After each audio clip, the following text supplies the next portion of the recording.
It's Tuesday, January 27th. Today, it's been a long wait. Flights canceled and travelers left in the lurch as a record-breaking winter storm batters Ontario. Sharp decline in fertility rates. How many fewer Canadian women are having children and what it means going forward? Plus, how many hours the average driver lost to Winnipeg traffic last year and what our drive is like compared to other parts of the country. Your Morning Winnipeg starts right now.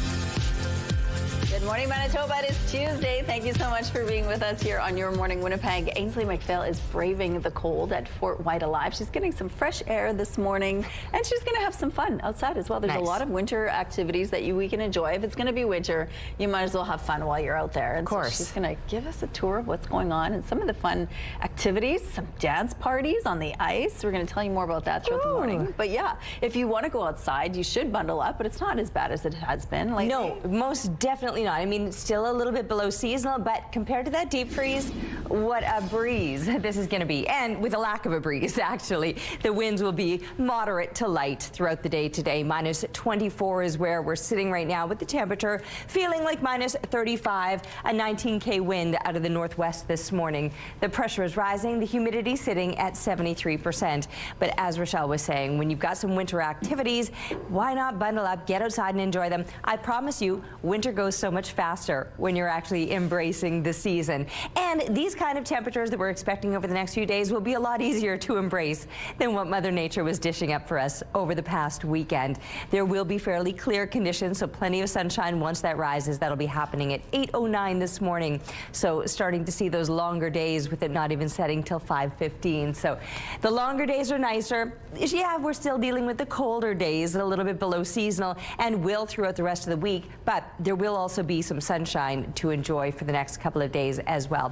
At least some. I mean, there might be a few clouds in there, a few more as we're looking up into parts of the northeast, but overall things will be pleasant if you're properly dressed for it. There will be a little bit of precipitation that'll be moving in later on into the week, midweek, and that's starting in the northeast and just kind of grazing right along that eastern border. We're probably not going to see that. We might see a few more clouds. The temperatures, like I said, will be a little bit below seasonal when you compare this to what is normal, around minus 12. So high minus teens through the rest of the week, but some sunshine to enjoy at least. And then things will get slightly milder as we're looking ahead to the weekend. Could come, though, with a round of precipitation. Thank you, Terry. About 200 more people have been asked to leave a northern Manitoba First Nation amid a water crisis brought on by a power outage. Pimicikamak Cree Nation Chief David Monias says contractors have identified 73 more homes needing extensive repairs. About 4,400 people have already been displaced. Monias says the additional homes are uninhabitable due to electrical issues and damage from flooding and frozen pipes. A record-breaking winter storm in Ontario has been wreaking havoc on air travel. Many flights have been delayed and others canceled. As CTV's Danton Unger shows you, that left several travelers stranded here in Winnipeg. It's been a long wait in the Winnipeg airport for traveler Bindu Anil. Hopefully I can reach my home, and my son and my husband is waiting for me there. She's trying to get home to Ottawa, but ended up staying here overnight after her flight was cancelled Sunday evening. I didn't sleep. I was sitting and I was talking with my family because I am already frustration, so I cannot sleep it. That's thanks to a record-breaking snowstorm that walloped southern Ontario and Quebec, forcing airlines to cancel hundreds of flights. At Pearson Airport, a record 46 centimeters of snow fell Sunday, grounding 146 departures.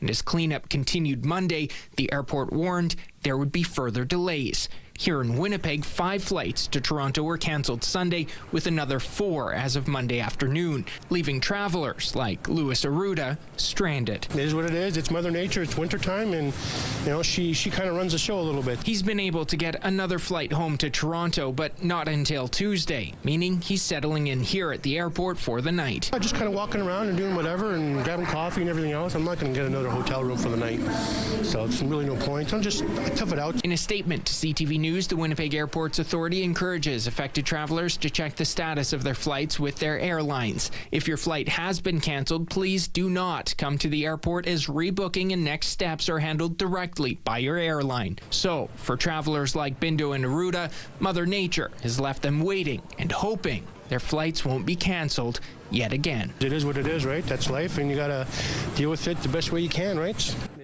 Danton Unger, CTV News, Winnipeg. Frigid temperatures can affect your body in many ways, but it can be especially hard on your heart, which is why experts say you should avoid exerting yourself in cold weather, especially if you have medical conditions like heart disease or high blood pressure.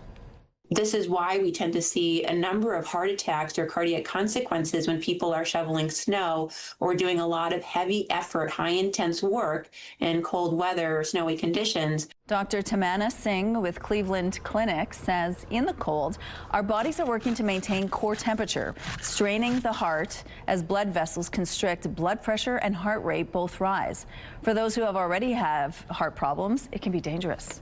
Put in some breaks if you're shoveling. Ask for some help.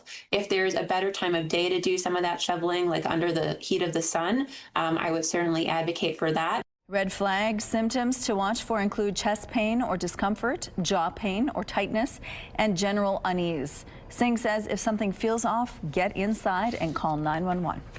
A recall of some Pizza Pop products has been expanded. The CFIA says the products include 3 cheese, pepperoni and bacon, deluxe, and 3 meat varieties. This is because of possible E. coli contamination. The initial recall notice was posted on December 21st. A complete list of affected products is available on the agency's website. As of last month, 23 illnesses have been reported across 7 provinces, including 2 here in Manitoba. Investigators are trying to determine if weather was a factor in a fatal plane crash in Maine. Aircraft upside down. We have a passenger aircraft upside down. All 6 people on board were killed when the Bombardier Challenger business jet flipped over and burned on takeoff. The disaster happened around 7:45 Sunday night as a massive winter storm was beginning to reach the area. The identities of the victims have not been released. A group of beluga whales belonging to a closed Canadian theme park may be headed south.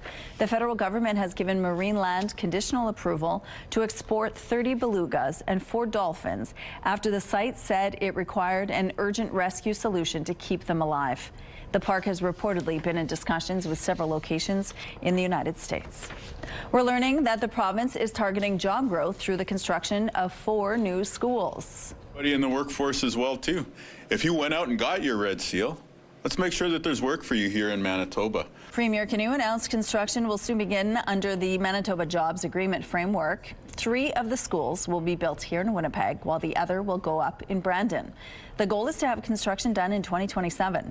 The province says the jobs agreement prioritizes hiring Manitoba workers for large infrastructure projects. It covers wages, benefits, and working conditions, aiming to create competitive jobs and help Manitobans with Red Seal certification.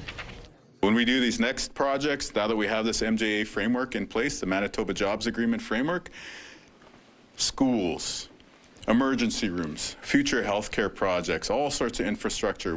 When hydro goes to market in the future, we'll be putting Manitobans to work. The Premier also says a similar agreement will be utilized for the development of Victoria Hospital's emergency room. The new Winnipeg area schools are being built in West St. Paul, Transcona, and Waverley West. A provincial rivalry will hit the court later this week in an annual sports challenge. And this rivalry is a great rivalry. The universities of Manitoba and Winnipeg men's and women's volleyball and basketball teams will go head-to-head in the 34th Duckworth Challenge. It started in the 1991-92 season as a way to profile the friendly rivalry between the 2 universities. This year features more than 100 athletes from 4 Manitoba teams. It's a pretty special opportunity to play against Manitoba and have sort of the amount of crowd support and fan support at both games. I'm playing against a bunch of guys I played with and against growing up. Last season, Manitoba won the Duckworth Challenge trophy. It also holds the most titles at 20. Along with bragging rights, the winner will see the Winnipeg sign at the Forks lit up in their team colors. Games start Thursday night at the U of M and continue through Saturday. Here's a look now at what's happening in traffic along Maine and Broadway. It looks like things are moving quite well starting off this Tuesday morning. If you see any problems out on the streets, please text them to us at 10400. Let's go now to Ainsley McPhail, who's live at Fort Whyte Alive this morning. There's lots of things to do there to enjoy this time of year. Good morning, Ainsley. Good morning. Even stepping out of the vehicle going, oh, stars. I remember what those look like. I'm joined by my friend Kevin this morning. He's having a blast as well. They have a really fun event coming up called Brews and Shoes. They're going to have it February 5th and March 5th as well. You put your snowshoes on, and then a local brewing company is going to give you a flight. It's a rare opportunity for you to come to Fort Whyte Alive and snowshoe in the dark in the evening hours in a way that you wouldn't necessarily do it any other time. During the month of February, they're also introducing astronomy night, so you can enjoy those stars that I brought up as well, and take part in the romance. Maybe get a membership as a duo, which is also on promotion. Stay with us throughout the morning for these chats. Such a great spot in the middle of our city. All right, thank you, Ainsley. Let's go out to the rooftop now. This morning, Terry, I noticed the sky was clear. I could see those stars out there. I noticed that too on my way into work this morning. I was like, ooh, this is going to be quite pretty, you know, and that clear start to the day means sunshine once it rises. And that too will be quite pretty and a bit of a mood booster. I always feel when we're able to see that sun, that things feel a little bit better. They actually feel a little bit warmer. It's interesting the way that sun can trick your mind into that. I always notice even just after it rises, it feels warmer, and that's often not the case. Sometimes just around sunrise, that temperature drops off a little bit. Where is it sitting right now? Minus 25, so it did in fact drop off from our earlier reading. Feeling like minus 35 right now with just a light breeze, 14 clicks out of the west-northwest. The pressure is rising, the humidity sitting at 73%, and yes, some clear conditions today will make things look pretty good. And throughout most of the province, you can expect either mainly sunny conditions or a mix of sun and cloud. There's still some of that exhaust fog. Yes, it is going to be a cold day and a little bit below seasonal. Not the deep freeze that we experienced over the weekend, and not those intense winds that we had to endure yesterday. Today, the winds will remain on the lighter side. The temperatures will be a little bit cooler, below seasonal through the rest of the week, but pretty much day after day up until Friday, you can expect high minus teens, a little bit of sunshine, just a light breeze, and then it even gets a few degrees warmer for the weekend, but we could be seeing more snow by then. Taking a break, we'll be back with your Morning Winnipeg. Weather is brought to you by ABC Fire and Safety, your CO2 refill store. Good morning. Ever feel like it's taking longer and longer to get home from work? Well, you're not alone. A new report suggests Winnipeg is the 6th most traffic congested city in the country. That's according to the annual TomTom Traffic Index report released Monday. It shows the average city commuter lost 94 hours to traffic congestion in 2025. That's 3 days and 22 hours spent in rush hour traffic. However, the report also notes those numbers haven't changed much from a year earlier. News that didn't surprise Mayor Scott Gillingham. I would say it seems fairly appropriate and accurate. We're about the 6th largest city in Canada. We have had near record investment in road construction, which means that there's a lot of road construction throughout the spring, summer, and fall months. And we've seen significant growth, population growth over the last several years. So I think all of those factors combined would land us, you know, in about the 6th spot. The report also found the average speed during the morning and evening rush hours was 23 and 18 kilometers per hour, respectively. The traffic index is built using anonymous GPS data and driving speeds collected from drivers in large metropolitan areas. Prime Minister Mark Carney announced a boost to the GST credit as part of a suite of new affordability measures. CTV's Mike Le Couture reports. Today. Choosing to be in a produce store instead of Parliament, Prime Minister Mark Carney announced new measures to tackle the affordability crisis. The Liberal government is renaming the GST credit the Canada Groceries and Essentials Benefit and raising it by 25% for 5 years. With an additional one-time payment this year, the average family of 4 will get nearly $2,000 in 2026 and $1,400 each of the following years. The measure is expected to help 12 million low-income Canadians. On average, these payments make up for the higher level of food prices since the pandemic. Carney also laid out a new national food security strategy to strengthen domestic food production and improve access to nutritious food. The Conservatives say the GST measures aren't new, but they'll support them. The Prime Minister has revived a Trudeau-era rebate, which will let pass, that will barely cover a few trips to the grocery store. The focus on pocketbook issues is a clear response to the #1 concern of Canadians, according to this pollster. That's going to be the battleground for the next federal election, and it's going to be the key way that Canadians judge both Mark Carney and Pierre Poilievre. With a campaign-style announcement today, it had some wondering if Canadians could be headed to the polls this spring. Of course we're not. We're not. We're focused on results for Canadians. The Conservatives say they'll back the GST boost as long as other spending isn't added on.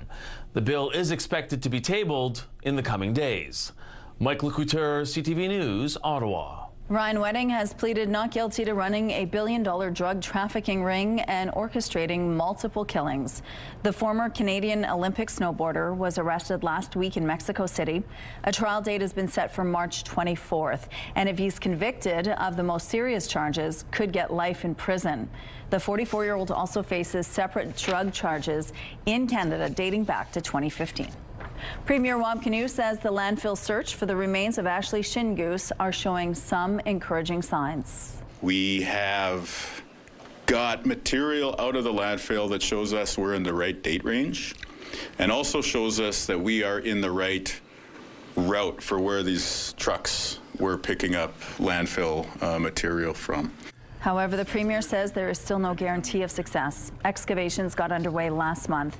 Shingoose was one of 4 women killed by serial killer Jeremy Skibitsky. He is currently serving a life sentence with no chance of parole for 25 years.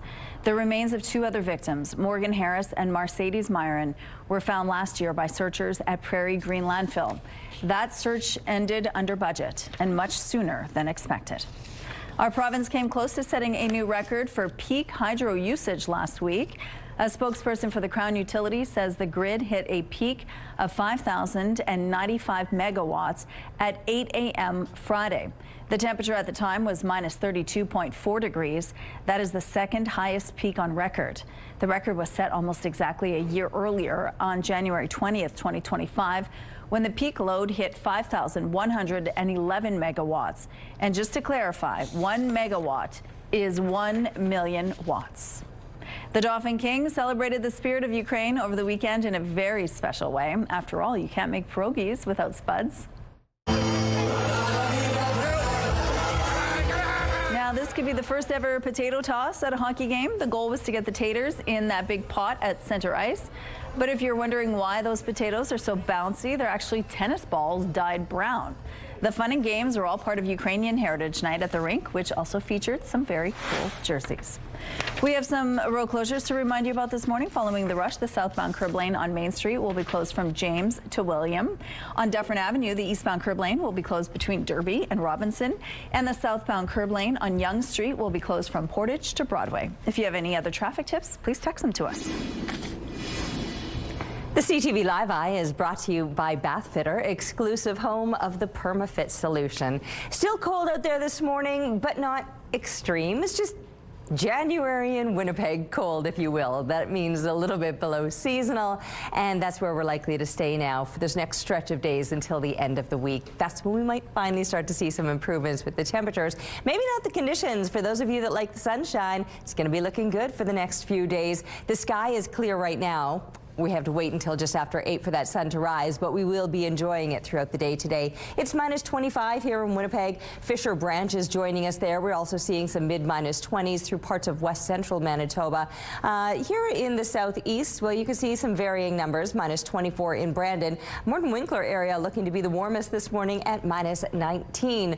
Moving up further into the north, mid-minus 20s for places like Thompson, Lynn Lake, and then over in the northeast, we've got Churchill as the warmest spot in the province right now, coming in at -17. Wind chill, though, it does have a bite, feeling like -30 up in that area, -35 in Thompson, -37 in Lynn Lake. That's where the paw is feeling right now. We too have these mid-30 wind chill values, though the winds themselves aren't intense by any means. It's just a moderate breeze out of the west-northwest this morning here in Winnipeg.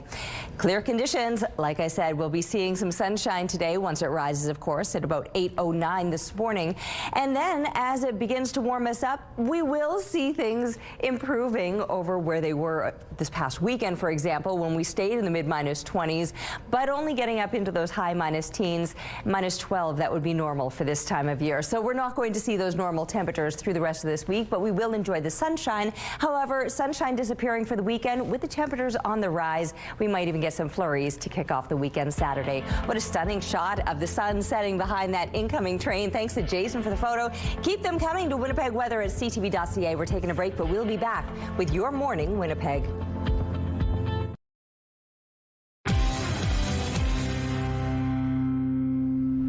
Good morning. This tiny train system is perfect for its tiny passengers. Kids and their families were all smiles during the opening of Australia's biggest miniature railway. It's almost 3 kilometers long, located on the grounds of a train hobby club. Members of the club were inspired the railway after seeing a similar system in the U.S. It took more than a decade to finish the project. As the Winter Olympics get closer, Italy is also hosting the 2026 World Ice Art Championship.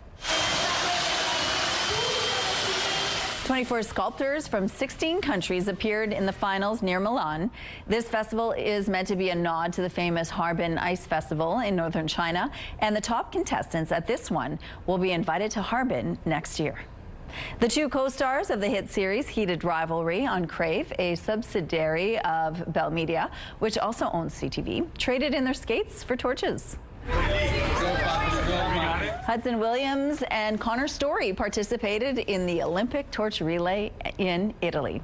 And Heated Rivalry is stoking demand in a Canadian product promoting equality and inclusion on the ice. Here's CTV's Nicole Lampa.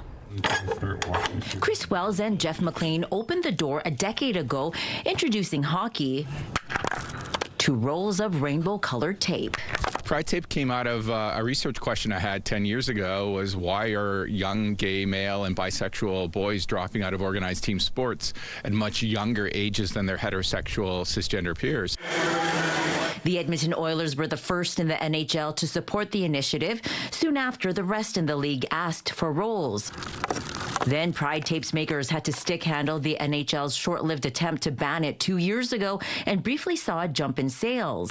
Now they've scored in the international market, with orders coming in at an unprecedented level. Thanks to the worldwide success of Heated Rivalry, a fictional Canadian gay romance show about star hockey players. So we've actually been seeing sales follow the trend of where the show is going. We're seeing more tape being sold at a time, and we're seeing it more globally. They say sales are up 40%, recently receiving 3 bulk orders from Germany and sending boxes to UK's Elite Ice Hockey League for Pride Week. We see a lot of players using it in warm-up, and then a lot of teams will also tape the top of the goalie stick and use that in the game as well. So we're hoping to see it used a lot.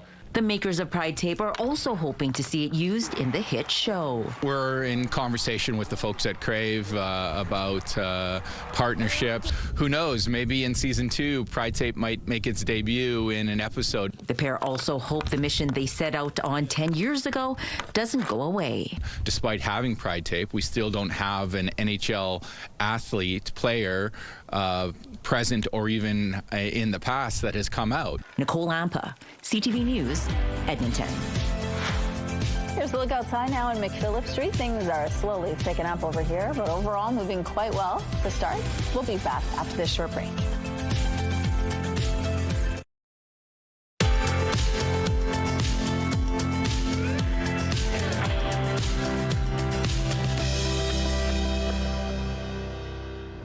It is clear, it is crisp. It's a little more than crisp. It's a little bit below seasonal, in fact. Minus 22 would be that normal low. We're just off the mark of that at minus 25, and even a light breeze of 14 clicks out of the west-northwest is still making it feel like minus 35 this morning.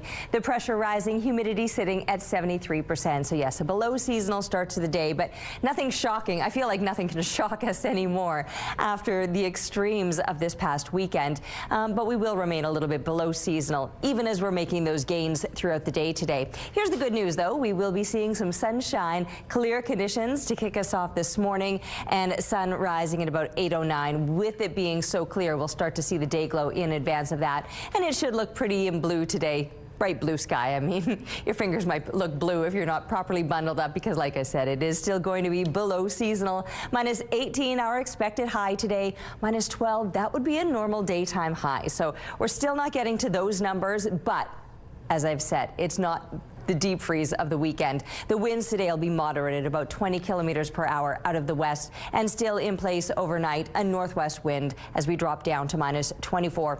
Just a few clouds, mainly clear conditions both in the overnight hours and throughout the day tomorrow. So sunshine will be back. Temperatures, they're pretty much holding steady throughout this week, just a little bit shy of normal. And then for the weekend, they will be on the rise, but that'll come with some heavier clouds moving in and likely some precipitation. Flurries moving in to kick off the weekend Saturday, and those heavier clouds lingering through Sunday. We will eventually get to see that sunshine back and above seasonal temperatures at this point, it looks, to kick off next week. Thank you, Terry. New data from Statistics Canada is showing a sharp decline in fertility rates. Back in 2023, Canada joined, quote, ultra-low fertility countries like Japan, South Korea, and Switzerland. And this new data is offering insight into why. The downward trend in fertility rates started in 2009 when it slid to 1.6%. That accelerated to minus 6.9% in 2022, with 2023 at minus 5.2%. It's generally accepted women need to have 2.1 children on average to maintain a country's population. As of 2024, that number in Canada was 1.25. The survey finds close to 1 in 4 Canadian women in their 40s do not have children, and that varied proportionally by age group. For the 30s, 43.2% of women do not have children, while 88.5% of all women in their 20s were childless. Laurie Wilkinson, a sociology professor at the University of Manitoba, says there are many reasons behind the trend, including the cost of living. It's incredibly expensive to raise a child from 0 to 18. And increasingly, right, we're spending money on our children well into their 20s to help them get through any kind of training or even just getting into the labor market. Wilkinson adds the Stats Can data makes it clear couples are more likely than single people to have children. This is true across all the age groups. Women who practice religion are more likely to have children, according to the data. And in general, there is a higher proportion of women without children among university graduates and those employed. A parking lot that sat empty for years in Osborne Village is up for sale once again. The city is taking offers for the lot at the corner of Stradbrook and Osborne. City Hall agreed to sell it in 2021 for redevelopment, but plans stalled because soil contamination was discovered. The sale listing notes remediation was completed in 2024. Offers are being accepted until March the 6th. Ontario Premier Doug Ford has changed his tune about Ottawa's auto strategy. You guys make up? Well, I never had a problem. And yeah, is there differences? Sure there is. But I can tell you one thing, we agree on 99% of the stuff. Premier Ford was openly critical when Ottawa announced its plan to allow 49,000 Chinese-made EVs into the Canadian market. But he was all smiles yesterday during an appearance with Prime Minister Mark Carney. Premier Ford also met with Industry Minister Mélanie Joly. Ottawa is promising to create an auto task force that will work with Ontario. Premier Ford says any automaker selling cars in Canada should support our workers. There has been an update on trade talks with the U.S. I was reassured that Ambassador Greer understood very clearly what the agreement is and what it's not. Dominique Leblanc, the minister responsible for Canada-U.S. trade, says he has spoken with U.S. Trade Representative Jameson Greer. Minister Leblanc says he made it clear Canada is not working on a free trade deal with China. This comes after U.S. President Donald Trump threatened a 100% tariff on Canadian goods if Ottawa signs a trade deal with Beijing.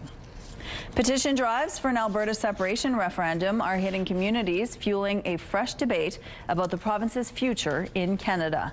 CTV's Kathy Lee reports.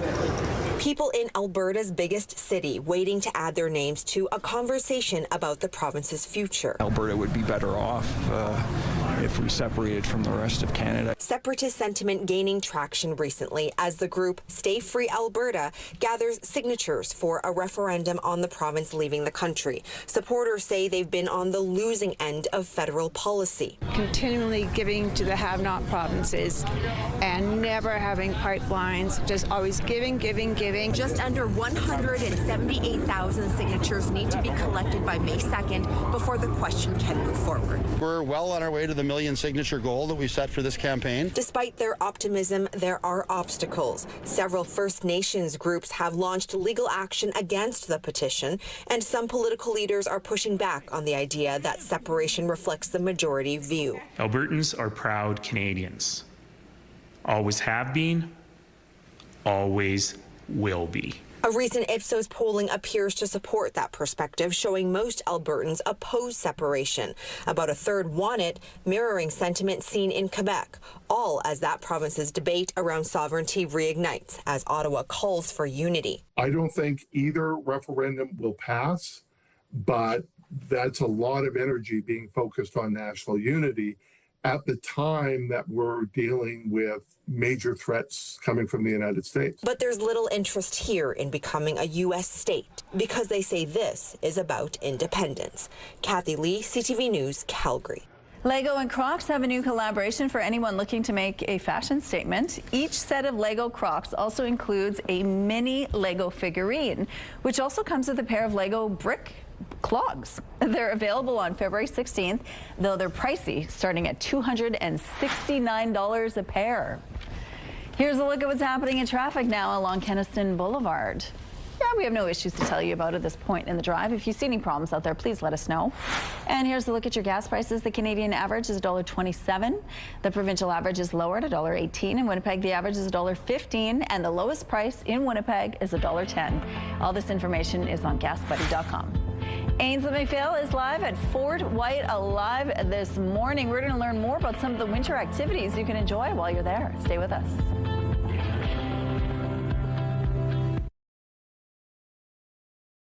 Weather is brought to you by Canadian Footwear, helping you find the perfect fit.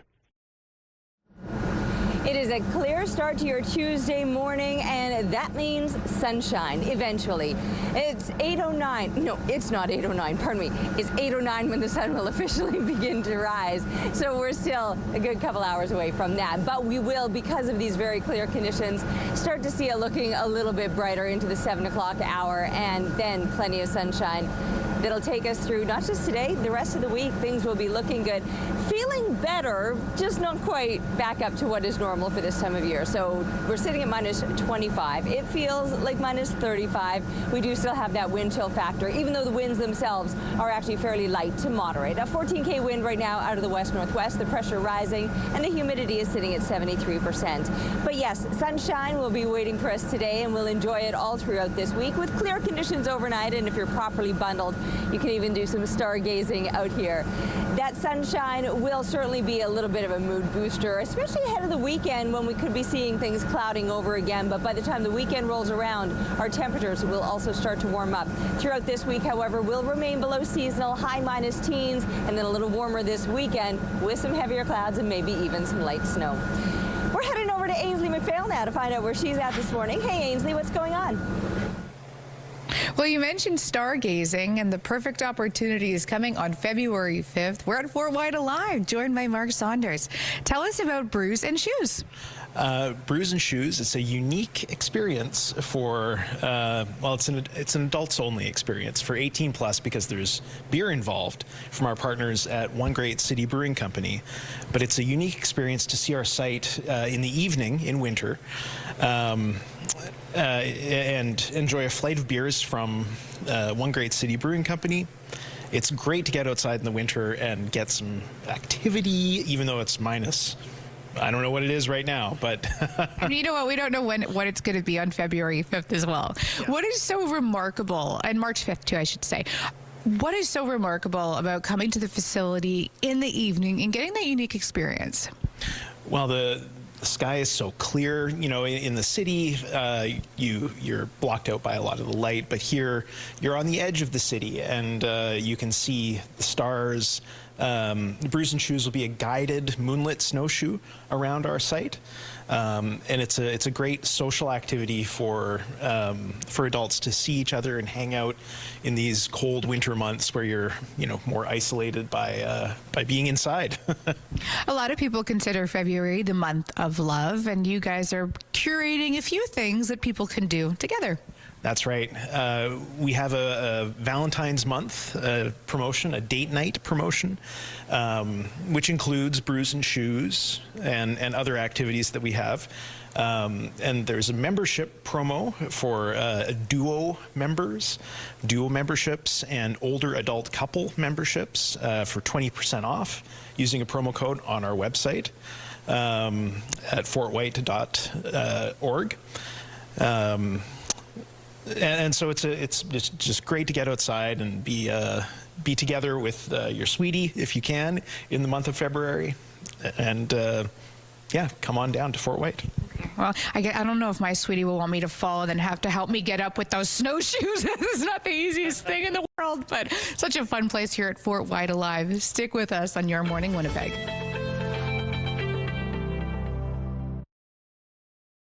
Looking at the early markets, the Dow Jones lost 129 points. The Nasdaq is 187 points higher. The S&P index added 21 points. The Canadian dollar is flat, set to 72.95 cents U.S. Overseas, the Hang Seng is 361 points up, and the Nikkei gained 448 points. Good morning. It is 6:46. Winnipeg police have issued a silver alert. As we told you yesterday, they need your help finding a missing 91-year-old woman. Police say Anna Polgar was last seen around 5:30 Sunday morning on Portage Avenue near Route 90. Polgar is 5 feet tall with a medium build and gray hair. She was last seen wearing a short black jacket layered over a long red jacket, a brown and yellow striped shirt, dark colored pants, and black shoes. Police say she uses a red four-wheeled walker. If you have any information on the whereabouts of Anna Polgar, contact the Missing Persons Unit at 204-986-6250. A new study appears to confirm what doctors are already saying about paperwork, namely that they're spending too much time on it. A joint report from the Canadian Federation of Independent Business and the Canadian Medical Association estimates Manitoba physicians spend about 9.7 hours a week on administrative tasks. It suggests eliminating all unnecessary paperwork and tasks could free up the equivalent of 326 doctors. Doctors Manitoba says it would give physicians more time to spend with existing patients or take on new ones. This would not get rid of our physician shortage altogether, but it is an important part of improving access for patients, and furthermore, an important part of retaining the physicians that we've worked really hard to recruit. Doctors Manitoba says improving system integration and using tools like AI for charting would also help ease the administrative burden. The Manitoba government previously announced it plans to introduce new legislation this spring to limit the use of sick notes in the province. Customers in some northern communities are set to see some relief on their upcoming propane bills. The Public Utilities Board has approved a decrease to Stitco's propane rate for those in Thompson, Flin Flon, and Snow Lake. It's going down by about 20 cents per cubic meter to $1.51. The PUB says the average customer should see a 5.3% drop in their annual bill. The change takes effect on February the 1st. We're learning that the province is targeting job growth through the construction of 4 new schools. For everybody in the workforce as well, too. If you went out and got your red seal, let's make sure that there's work for you here in Manitoba. Premier Canoe announced construction will soon begin under the Manitoba Jobs Agreement framework. 3 of the schools will be built here in Winnipeg, while the other will go up in Brandon. The goal is to have construction done in 2027. The province says the jobs agreement prioritizes hiring Manitoba workers for large infrastructure projects.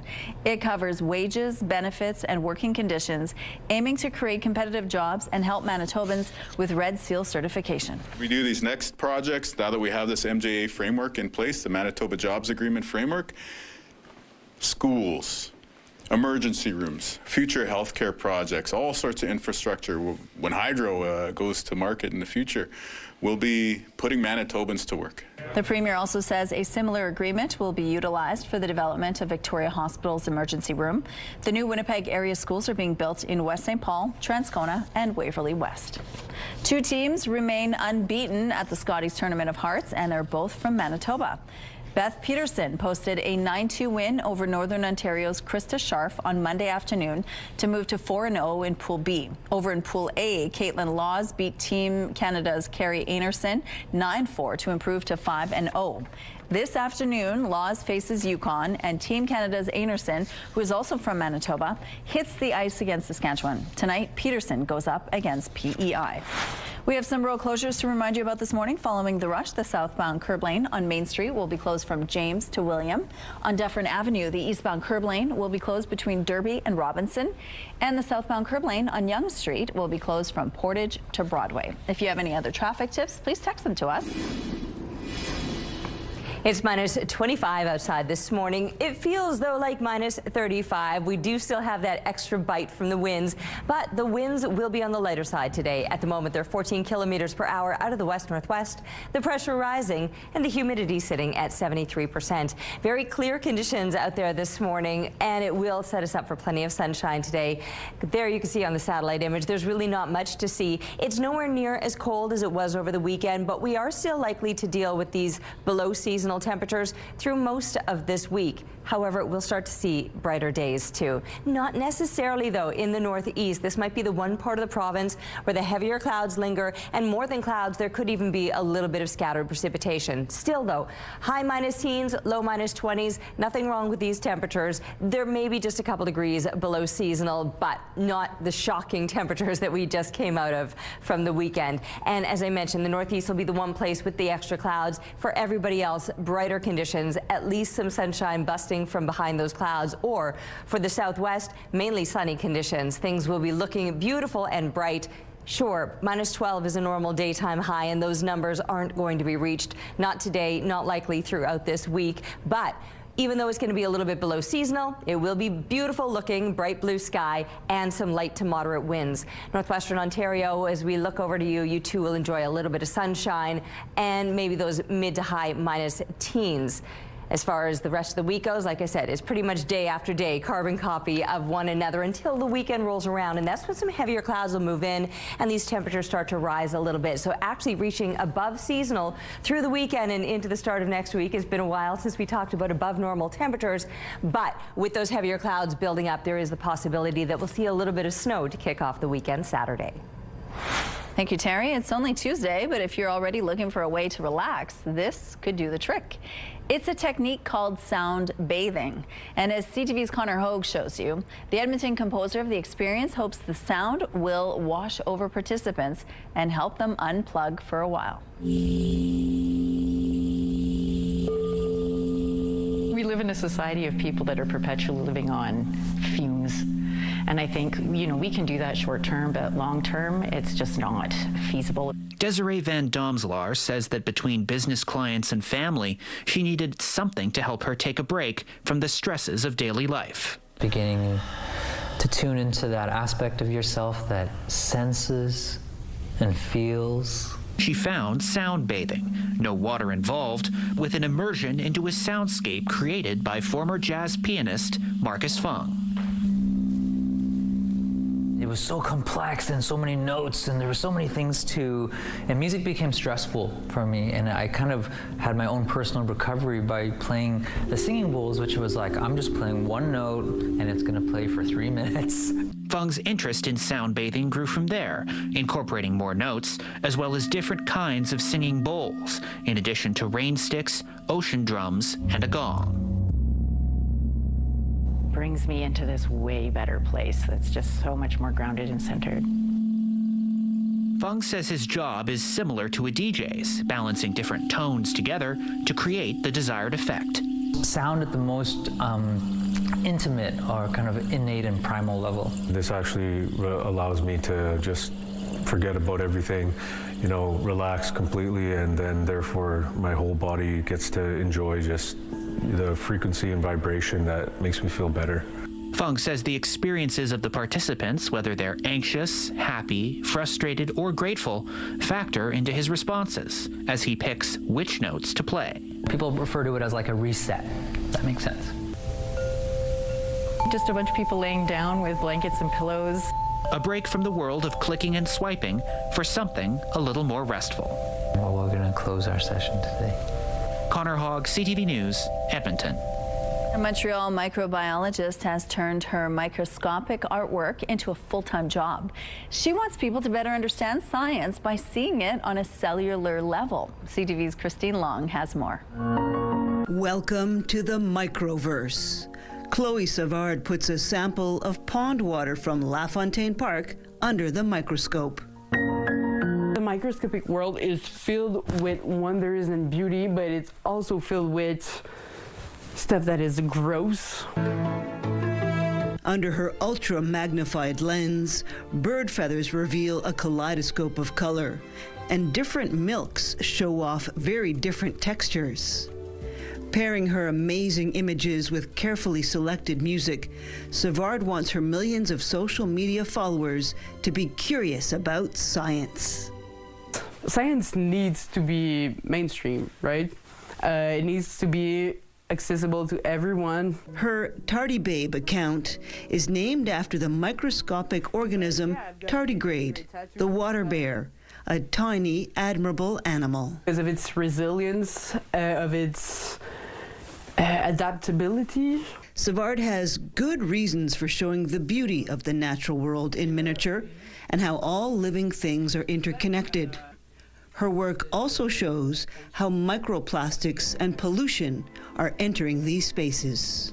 I'm really passionate about the planet we're living on, and I'm really passionate about the fact that it's fragile, vulnerable, and I want to protect it. A glimpse at the amazing things that live right beneath our feet. I see the microscopic world it's like a gold mine. Christine Long, CTV News. That was so fascinating. Well, here's a look at what's happening right now on the Provincial Bridge. It looks like things are moving well here to start off this Tuesday morning. We'll be right back after this break with your 7 o'clock headlines. Stay with us.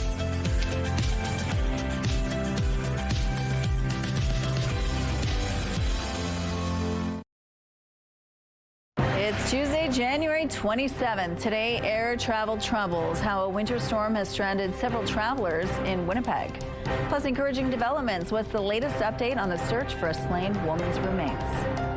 And stuck in traffic, where Winnipeg ranks in terms of Canada's congested cities. Your Morning Winnipeg starts right now.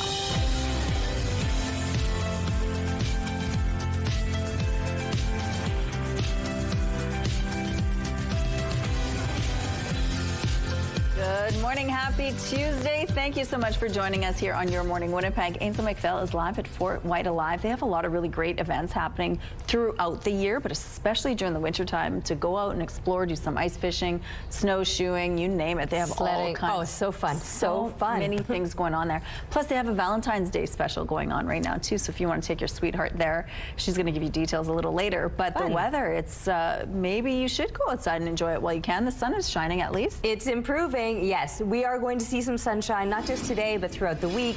Of course, we're waiting for it to rise, so it's still dark out there this morning, but it's clear. So even if you're not seeing the sunshine just yet, you could step outside and do a little stargazing. Gorgeous start to your day. Minus 25. It does feel like minus 35 right now. That's with a breeze factored in, although that breeze on the lighter side, 14 kilometers per hour out of the west-northwest. The pressure rising and the humidity sitting at 73%. I know it's still cold. It's a little bit below seasonal, but coming off of those extremes over the weekend, this is a huge improvement. Sure, it's kind of more like regular January cold, not like that. Oh, it's that week in Winnipeg. We got through that week. We always know there's one, maybe two hanging around, but we've gotten through that now throughout the rest of this week. Sure, below seasonal, but better.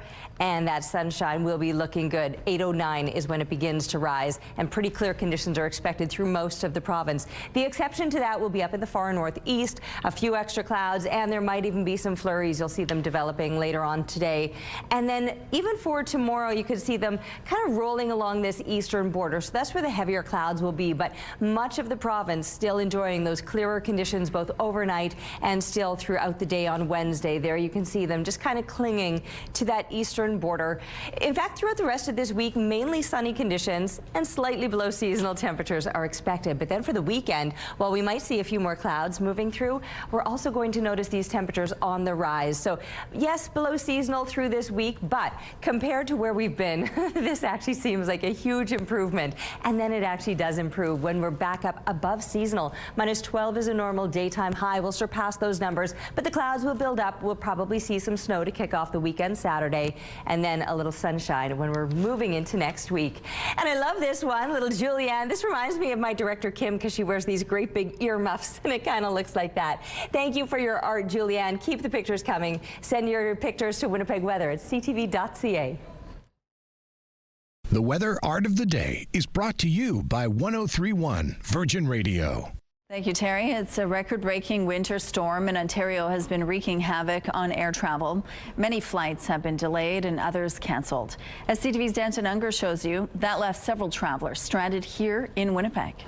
It's been a long wait in the Winnipeg airport for traveler Bindu Anil. Hopefully I can reach my home, and my son and my husband is waiting for me there. She's trying to get home to Ottawa, but ended up staying here overnight after her flight was canceled Sunday evening. I didn't sleep. I was sitting and I was talking with my family because I am already frustration, so I cannot sleep it. That's thanks to a record-breaking snowstorm that walloped southern Ontario and Quebec, forcing airlines to cancel hundreds of flights. At Pearson Airport, a record 46 centimeters of snow fell Sunday, grounding 146 departures.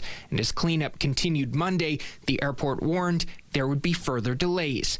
Here in Winnipeg, 5 flights to Toronto were canceled Sunday, with another 4 as of Monday afternoon, leaving travelers like Louis Arruda stranded. It is what it is. It's Mother Nature. It's wintertime, and she kind of runs the show a little bit. He's been able to get another flight home to Toronto, but not until Tuesday, meaning he's settling in here at the airport for the night. I'm just kind of walking around and doing whatever and grabbing coffee and everything else. I'm not going to get another hotel room for the night, so it's really no point. I tough it out. In a statement to CTV News, the Winnipeg Airport's authority encourages affected travelers to check the status of their flights with their airlines. If your flight has been canceled, please do not come to the airport, as rebooking and next steps are handled directly by your airline. So, for travelers like Bindu and Arruda, Mother Nature has left them waiting and hoping their flights won't be canceled yet again. It is what it is, right? That's life, and you got to deal with it the best way you can, right? Danton Unger, CTV News, Winnipeg. Premier Wabkanu says the landfill search for the remains of Ashley Shingoose are showing some encouraging signs. We have got material out of the landfill that shows us we're in the right date range, and also shows us that we are in the right route for where these trucks were picking up landfill material from. However, the Premier says there is still no guarantee of success. Excavations got underway last month. Shingoose was one of 4 women killed by serial killer Jeremy Skibitsky. He's currently serving a life sentence with no chance of parole for 25 years. The remains of 2 other victims, Morgan Harris and Mercedes Myron, were found last year by searchers at Prairie Green Landfill. That search ended under budget and much sooner than expected. Ever feel like it's taking longer and longer to get home from work? Well, you're not alone. A new report suggests Winnipeg is the 6th most traffic congested city in the country. That's according to the annual TomTom Traffic Index report released Monday. It shows the average city commuter lost 94 hours to traffic congestion in 2025. That's 3 days and 22 hours spent in rush hour traffic. However, the report also notes those numbers haven't changed much from a year earlier. News that didn't surprise Mayor Scott Gillingham. I would say it seems fairly appropriate and accurate. We're about the 6th largest city in Canada. We have had near record investment in road construction, which means that there's a lot of road construction throughout the spring, summer, and fall months. And we've seen significant growth, population growth, over the last several years. So I think all of those factors combined would land us, in about the 6th spot. The report also found the average speed during the morning and evening rush hour was 23 and 18 kilometers per hour, respectively. The traffic index is built using anonymous GPS data and driving speeds collected from drivers in large metropolitan areas. The federal government has announced a new plan to help Canadians buy groceries with a boost to the GST credit. These payments make up for the higher level of food prices since the pandemic. The Liberal government is renaming the GST credit the Canada Groceries and Essentials Benefit and raising it by 25% for 5 years. There will be an additional one-time payment this year. This GST credit is for low to middle income Canadians, which is about 12 million people. So the average family of 4 will get nearly $2,000 in 2026 and then $1,400 each of the following 4 years. The Conservatives say they'll support the move as long as other spending isn't added on. Prime Minister Carney also laid out a new national food security strategy to strengthen domestic food production. The Dauphin King celebrated the spirit of Ukraine over the weekend in a very special way. After all, you can't make pierogies without spuds. Now this could be the first ever potato toss at a hockey game. The goal was to get the taters in that big pot at center ice. But if you're wondering why those potatoes are so bouncy, they're actually tennis balls dyed brown. The fun and games are all part of Ukrainian Heritage Night at the rink, which also featured some very cool jerseys. Here's what's happening now on Osborne Street. Traffic is moving well over here. We have no issues to tell you about at this point in the drive. If you do see problems out there, though, please give us a heads up. The federal government will set up a new auto task force to protect jobs, and it will include the Ontario government. Industry Minister Melanie Joly announcing in Toronto on Monday the task force will look at issues such as the future of car manufacturing, investment, jobs, and electrification. It will also enable the federal government to coordinate efforts with the Ontario government when Ottawa presents a new auto strategy. As U.S. President Donald Trump's threats of 100% tariffs against Canada looms, a new report has found that the ongoing trade war resulted in restaurant operators spending on average about 37% more on food. Facing the effects of tariffs, rising food and staff costs, along with labor shortages, restaurants are under pressure to help offset those rising costs. So 71% of them say they increased menu prices by an average of 13% in 2025. Other tactics to try and save some money: more local ingredients, more vegetarian options, reducing the number of items, and limiting the number of specials. Those are your morning business headlines. For BNN Bloomberg, I'm Roger Peterson. They really embrace winter at Fort Whyte Alive. That is where Ainsley McPhail is live this morning. You're inside for now, but there's so many things happening outside when the sun comes up, right? Good morning. Oh, it's an absolutely perfect spot to snowshoe, Rochelle, especially this year. We finally have the snow to actually be able to do it, and there's heaps of activities that align with that. We're in the Albertson Hall, and I thought to myself, I've always wanted a wooden crafted house staff for my walks. It's perfect just for that. You know who could use a walk? Your kids' teachers. Well, I know that whoever's watching this right now is probably saying, my kid's perfect. But you know, teachers and staff do need appreciation, and there's opportunities for them to do that here at Fort Whyte Alive, whether it is for the walks that we mentioned, there's art activities, and so much more, including February 14th, teachers and staff get in for free. Stay with us throughout the morning as we learn all about that, including 727. Okay, thank you, Ainsley. Good walking staff when you go on those walks. Keeps you balanced, Terry. Absolutely. I mean, even just out on the sidewalks, and I'm not even talking like deep snow, although not all the sidewalks are exceptionally cleared, but they get really icy underneath, right? And you need a little something to kind of stay upright. I found myself a few times this winter doing that little whoa. How a staff would come in handy. There you go. All right, let's talk a little bit about these conditions, because it is still cold, but compared to where we were, it doesn't seem so bad, and I promise you that. The sun will be up today. I mean, the sun rises every day, so we have to remind ourselves of that. Every day that sun will rise. It's just a matter of whether or not we see it through the clouds. And the fact is, there's almost no clouds out here this morning, so you can do some stargazing first thing, and some sunbathing, or no, sunbasking bask with all the layers on. And later on today, 8:09 is official sunrise. It is a little bit chilly out here though, minus 26 at the moment, and it feels like minus 37. So once again, that temperature dropped off just this past hour, and it is a little bit below seasonal to kick off your day. A 15K wind though will remain light and moderate throughout the day today, and once that sun rises, things will certainly start to look a little bit better. As far as whether or not it'll feel better, we are still in for below seasonal temperatures, but again, when you're speaking relatively and comparing it to the weekend that we just endured, what we've got ahead of us for the rest of this week with temperatures in the high minus teens, not bad at all. Sure, minus 12, that would be a normal daytime high, and we're not going to see those numbers until the weekend, but by the time the weekend rolls around, we won't be seeing as much sunshine either. So enjoy that for the next few days till the end of the week, and then as the weekend rolls around with the promise of some warmer temperatures, expect to see some heavier clouds and a little bit of light snow.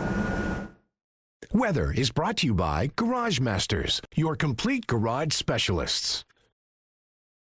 Thank you, Terry. It's time now for our question of the day. Today is National Plan for Vacation Day. So we're asking, what would be your dream vacation destination? You can text your answer to 10400. Make sure to follow the automated instructions so we can feature your response. And don't forget to include your name, please. At Your Morning Winnipeg, we're all about celebrating your amazing pets, furry, feathered, or scaly.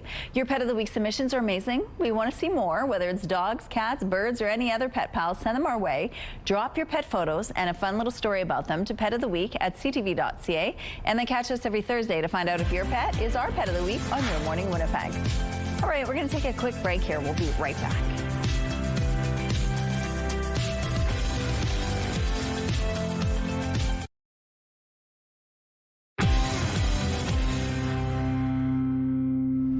Good morning. About 200 more people have been asked to leave a northern Manitoba First Nation amid a water crisis brought on by a power outage. Pimicikamak Cree Nation Chief David Monia says contractors have identified 73 more homes needing extensive repairs. About 4,400 people have already been displaced. Monia says the additional homes are uninhabitable due to electrical issues and damage from flooding and frozen pipes. Our province came close to setting a new record for peak hydro usage last week. A spokesperson for the Crown Utility says the grid hit a peak of 5,095 megawatts at 8 a.m. Friday. The temperature at the time was minus 32.4 degrees. That's the second highest peak on record. The record was set almost exactly a year earlier on January 20th, 2025, when the peak load hit 5,111 megawatts. And just to clarify, 1 megawatt is 1 million watts. More federal government job cuts have been announced, now impacting some museums. The Canadian Museum of History and Canadian War Museum will cut 67 positions over the next 3 years. This is all part of the government's plan to cut 28,000 positions from the federal public service over the next 4 years to find $60 billion in savings. The Public Service Alliance of Canada says the museum job cuts will not only affect employees, but also the visitor experience. Over the last 2 months, approximately 18,000 federal public servants have received notices that their jobs may be cut. A provincial rivalry will hit the court later this week in an annual sports challenge. And this rivalry is a great rivalry. Universities of Manitoba and Winnipeg men's and women's volleyball and basketball teams will go head-to-head in the 34th Duckworth Challenge. It started in the 1991-92 season as a way to profile the friendly rivalry between the two universities. This year features more than 100 athletes from 4 Manitoba teams. It's a pretty special opportunity to play against Manitoba and have sort of the amount of crowd support and fan support at both games. I'm playing against a bunch of guys I played with and against growing up. Last season, Manitoba won the Duckworth Challenge trophy. It also holds the most titles at 20. Along with bragging rights, the winner will see the Winnipeg sign at the Forks lit up in their team colors. Games start Thursday night at the U of M and continue through Saturday.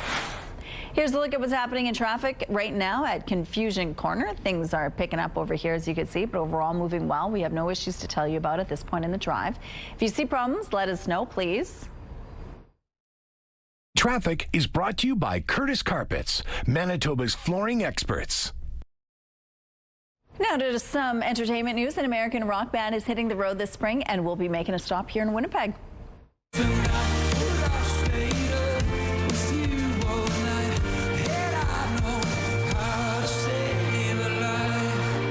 The Fray is is bringing its Summer of Light tour to the Centennial Concert Hall on May 19th. It's in support of the band's new album, A Light That Waits, its first full-length release in more than a decade.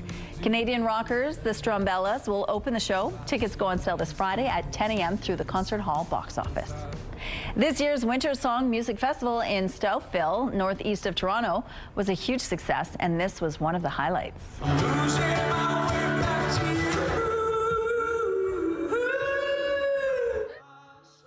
Jim Cuddy was one of the festival's headliners. The Blue Rodeo singer wasn't part of the original lineup, but when he found out his 2 sons were booked, Cuddy told his agent, "I want in." Winter Song is a 4-day festival where artists are featured in venues from theaters to coffee shops. Next year will be the 10th year of the festival.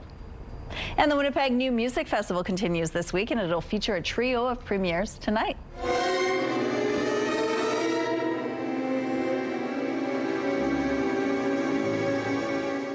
Beyond Horizons returns the festival to the Centennial Concert Hall with a series of works meant to raise spirits and evoke hope.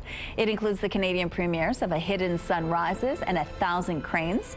The WSO Commission, Centuries of Hope, Variations and Theme will also make its world premiere. Your Tuesday primetime lineup starts at 7 with Will Trent. High Potential is on at 8. The Big Bang Theory comes next at 9. And Best Medicine wraps things up at 10. It's all right here tonight on CTV. You know, I don't know enough about Jim Cuddy, who his sons are, or what bands they play with. Me neither, actually. But as a fan of him, if I knew that he was attending a concert specifically, or a festival specifically because his sons are there, first of all, cool. I love that for him. What a fun vibe it's going to be, and absolutely I would be wanting my tickets and becoming fans of his kids just because I just feel like there's that. So Canadian. Right? Yeah. And I think something really beautiful about doing things as a family and keeping those ties and knowing that they're going to have such an incredible experience and make those memories, and it's like weirdly and oddly from that fan point of view, you want to be a part of that in some way. Such a supportive father. Yeah, that's cool. All right, let's take a look now at the conditions this morning. We can try to escape the cold, but unfortunately, it's hanging on. A look right now through the CTV Live Eye, brought to you by Bathfitter, exclusive home of the PermaFit solution. Now, I say we're having a hard time escaping the cold, but we are seeing improvements, certainly, from the extremes over the weekend. There are no longer any of those extreme cold warnings in place, so that in itself is an improvement. Although, looking at these temperatures right now, it's not even so much the temperatures, it's the wind chills. I'll show you that page in a second. Right now, Winnipeg minus 26, in Brandon it's minus 24, and we are seeing these low to mid 20s, not just through southern Manitoba, right up into northern Manitoba, although Churchill, oddly enough, surprisingly enough, the mildest place in all of Manitoba this morning, coming in at minus 17 first thing. However, it does still feel like minus 29, but many other places are pushing into those mid to high minus 30s with those wind chills factored in, and that includes us here in Winnipeg. Minus 36 is what it's feeling like, minus 35 the wind chill value right now in Brandon. The conditions are clear though. We've been talking about how beautiful of a morning for stargazing, only if you are properly bundled. These clear conditions will last not just through the night, but throughout the day, and in fact probably throughout the week. So we will be enjoying a fair bit of sunshine today, just not the heat from it. As the mercury rises and kids are coming home from school at the end of the day, we'll have reached a high likely of about minus 18. Now minus 12 would be a normal daytime high. Those are the numbers that we're missing, and we'll continue to miss out on for the rest of the week. But very similar conditions all week long with the sunshine and slightly below seasonal temperatures. The warm up actually comes this weekend. We'll see a few more clouds building up, possibly some flurries, and those temperatures rising slightly above seasonal. What a stunning capture Jason managed to get of this train coming into the Carberry area. Thank you for the photo. Gorgeous. And keep them coming, please, to Winnipeg weather at ctv.ca. Oh, snap a pic for your chance to win with our Best in Fest contest. Festival du Voyageur returns February 13th to the 22nd, and we want to see how you're gearing up for. Here are some examples. Charlotte is snowshoeing in the forest, William is growing out his beard, and Heather is building a Quincy. Whatever it is, we want to see it. Upload your photo to our website, ctvwinnipeg.ca, or post it to social media using the hashtag Best in Fest contest. Weekly winners will be selected to win a 4-pack of passes to Festival du Voyageur. A teacher from Edmonton had the opportunity to become a student on the other side of the world. As CTV's Miriam Valdez-Carletti explains, his cooking skills snagged him a spot on Japanese TV. Neil Carby's love for cooking Japanese food has taken him on a tasty journey. Tempura is probably my favorite, like, overall Japanese food. By day, Carby is a high school teacher. By night, he's whipping up delicious meals inspired by a trip to Japan. The food was amazing and the people were amazing. I came home and I really wanted to embrace that. So then I did a series on my social media channels called Food I Missed from Japan. Those cooking skills helped grab the attention of the Japanese TV show Who Wants to Go to Japan? The show highlights people who are interested in Japanese culture. A select few are given the chance to learn from the pros. We hosted a little dinner party, a bunch of interview stuff. It was really cool.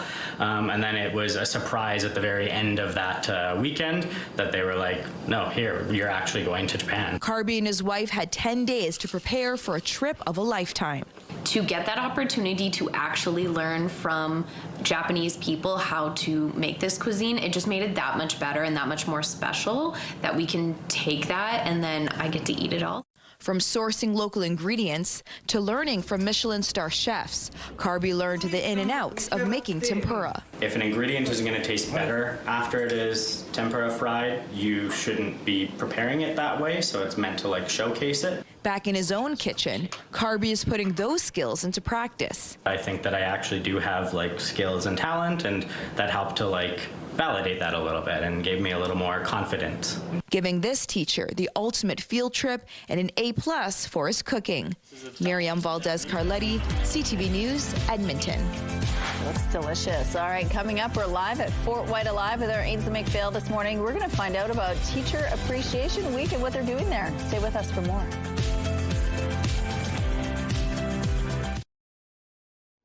Let's go back now to Ainsley McPhail, who's live at Fort Whyte Alive this morning. They're getting ready to do some appreciation at Fort Whyte, including for teachers and staff. Good morning, Ainsley. Yes, good morning. And it's not like they asked for a pat on the back, but teachers and staff members, they really could use one. Couldn't we all use a mental health day? Fort Whyte Alive is a perfect spot to do just that. Sarah Carter joins us now. She's the Director of Education. What do you guys have offered for teachers coming up? We have 4 days of programming that's going to be happening in the evening at Fort Whyte, starting at 5:30. So it should be enough time to get home from work and then maybe put on some comfy clothes, come to Fort Whyte. So Monday to Thursday, we're going to have different events. And then on Saturday, it's going to be a free admission for any educators. And there will also be a discount for shopping here. For educators, we have 15% off, and that will be on Saturday, as well as every evening the shop will be open. And you mentioned a number of events. What are they? So we're going to have hopefully an event for everyone. So no matter what you're interested in, there's something for you to do. There's going to be ice fishing in the evening with Turtle Tours, one of the partnerships that we have here at Fort Whyte. We're also going to have an art and craft evening. We're going to have one evening where we learn about prairie climate. We are going to be doing a snowshoe in the evening, so it'll be under the moon, really cute that way, and it's going to be just really exciting. And then the grand finale on Thursday is going to be something called a goose chase, where we're going to use the whole site, and it's kind of like an amazing race type of idea, and you can join as a team. I always said that teachers just love chasing geese. Okay. What are the benefits of this? Yeah. I think the biggest benefit from the Fort Whyte stance is that we get to show our appreciation for educators and for teachers. A huge part of my job is welcoming teachers and schools and students to come for our programming. So this is kind of our chance to give back and just show that we know what a tough job, what a rewarding job it is, and hope that everyone joins and kind of takes time for themselves. Mm-hmm. And you mentioned the kids too. Do you find and see that there are true mental health benefits to them being out in nature? Oh, for everybody. I think being out in nature is one of the best things that you can do for your mental health, for your physical health, and Fort Whyte's kind of one of the best places to be outside. Put her there. Okay, thank you, Ainsley. Terry, it's a nice, crisp, clear morning today. Absolutely. Very crisp. You know, and I am on board with all the things she was saying for the mental health, the physical health. Absolutely get outside, but know what you're headed out into and then make sure that you're properly dressed for it, because it is still another cold morning. Minus 26 is where we're sitting, though it feels like minus 37. And that's coming even with a light breeze, a 15K wind out of the west-northwest. The pressure is rising and the humidity is sitting at 75%. Clear conditions, though, we We've been talking this morning about the ability to do some stargazing if you are so fact inclined to bundle up this early and head outdoors. And then it'll be sunny throughout the day today. Beautiful conditions, very few clouds. You can see on the satellite image that there's really not much to show you at this time. It will be a pleasant day today if you're properly bundled. And when I say that, I mean it's going to be below seasonal, but not as shockingly below seasonal as it was over the weekend when we were dealing with record-breaking temperatures and extreme cold warnings. Now, minus 12 would be a normal daytime high, and we're not going to get there, topping out at about minus 18. This is why I say a little bit below seasonal, but the winds light to moderate, a 20k breeze out of the west, and that'll be in place overnight as we drop down to minus 24 in still fairly clear conditions. A lot of sunshine again tomorrow. Each day this week is looking very much the same.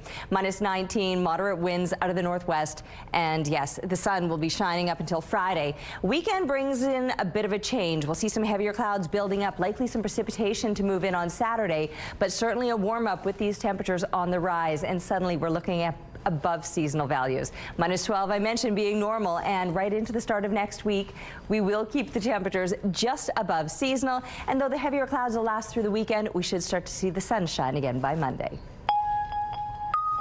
Thank you, Terry. Winnipeg police have updated a silver alert they issued Monday. They need your help finding a missing 91-year-old woman.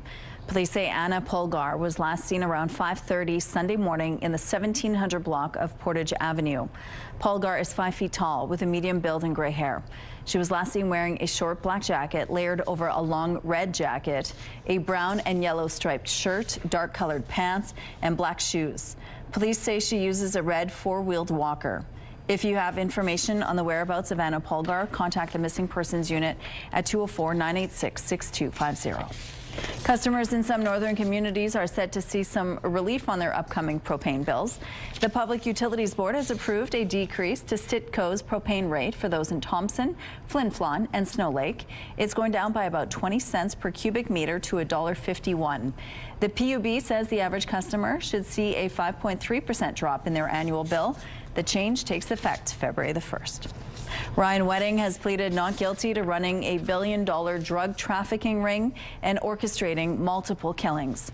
The former Canadian Olympic snowboarder was arrested last week in Mexico City.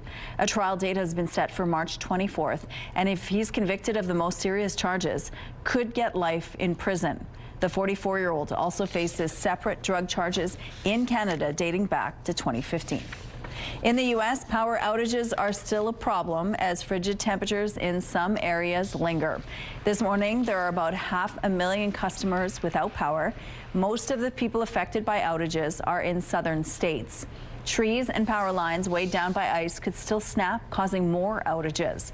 More than 200 million people in the U.S. are under extreme cold or cold weather advisories. The warnings stretch from Texas to New York. The federal government says climate change is the #1 threat to Canada's security in the Arctic and the people who live there. CTV's Heather Wright is in the far north to find out what's at stake. Girls are underneath, you can't see them. This is home for Darren Batillier. Come on, let's go. He lives in one of about 30 houses on Great Slave Lake in Yellowknife, which float in the summer and sit on the ice during the winter. And over the last several years, he's seen firsthand the impacts of climate change in the north. We've had so much less rain in the last few years. The lake has actually dropped anywhere from 4 to 6 feet. The Arctic is warming faster than any other part of the planet, causing dramatic sea ice loss, thawing permafrost, and more extreme weather. We're standing on an ice road. Many areas here in the north rely on these types of roads to get access to communities. But with climate change, the seasons are getting shorter. So it takes longer to get back home, and more supplies have to be flown in, which is expensive. According to Canada's Arctic Foreign Policy, climate change is considered the most pressing threat to Canada's security in the Arctic and the people who live here.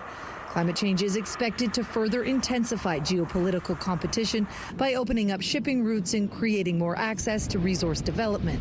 The biggest thing is the disappearance of the ice, which will generate increased harvesting of natural resources in the north, as well as maritime traffic.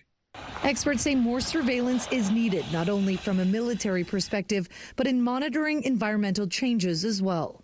If we have a strong knowledge base, we're in a position of strength, and that creates resilience and strength and security within our infrastructure, corridors, and for our northern communities. Steve Coquel is a permafrost scientist and says a change in climate will also require changes to how infrastructure is built. It's critical that we not only monitor, but that we innovate.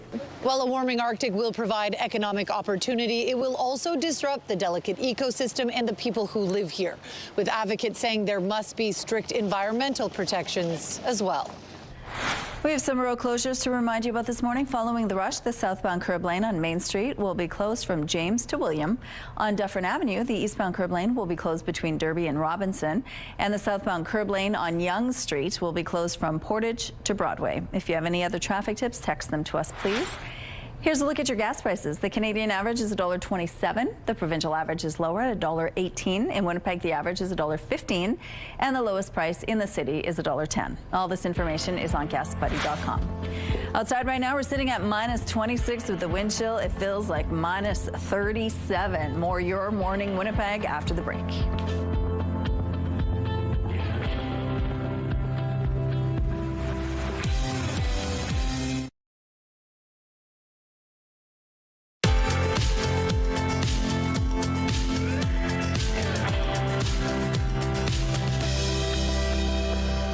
All right, we'll be seeing the day glow before long with these beautiful clear conditions. It is still a little bit chilly though, so bundle up before you head out. It's -26 and it feels like -37, and that's with just a light breeze out of the west-northwest, 15 kilometers per hour. The pressure is rising, humidity sitting at 75%. These clear conditions though, most of the province will be enjoying them, which means, yes, some stargazing in the early morning hours, but some sunshine finally once that rises. Here in Winnipeg today, sunrise is 8:09.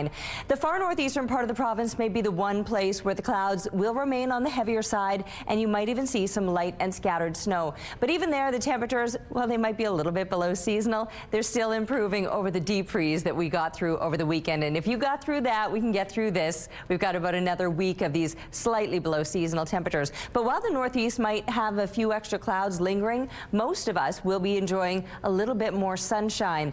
Low -20s expected throughout much of the north today. Once we're starting to look into central and southern Manitoba, things will be a little bit brighter.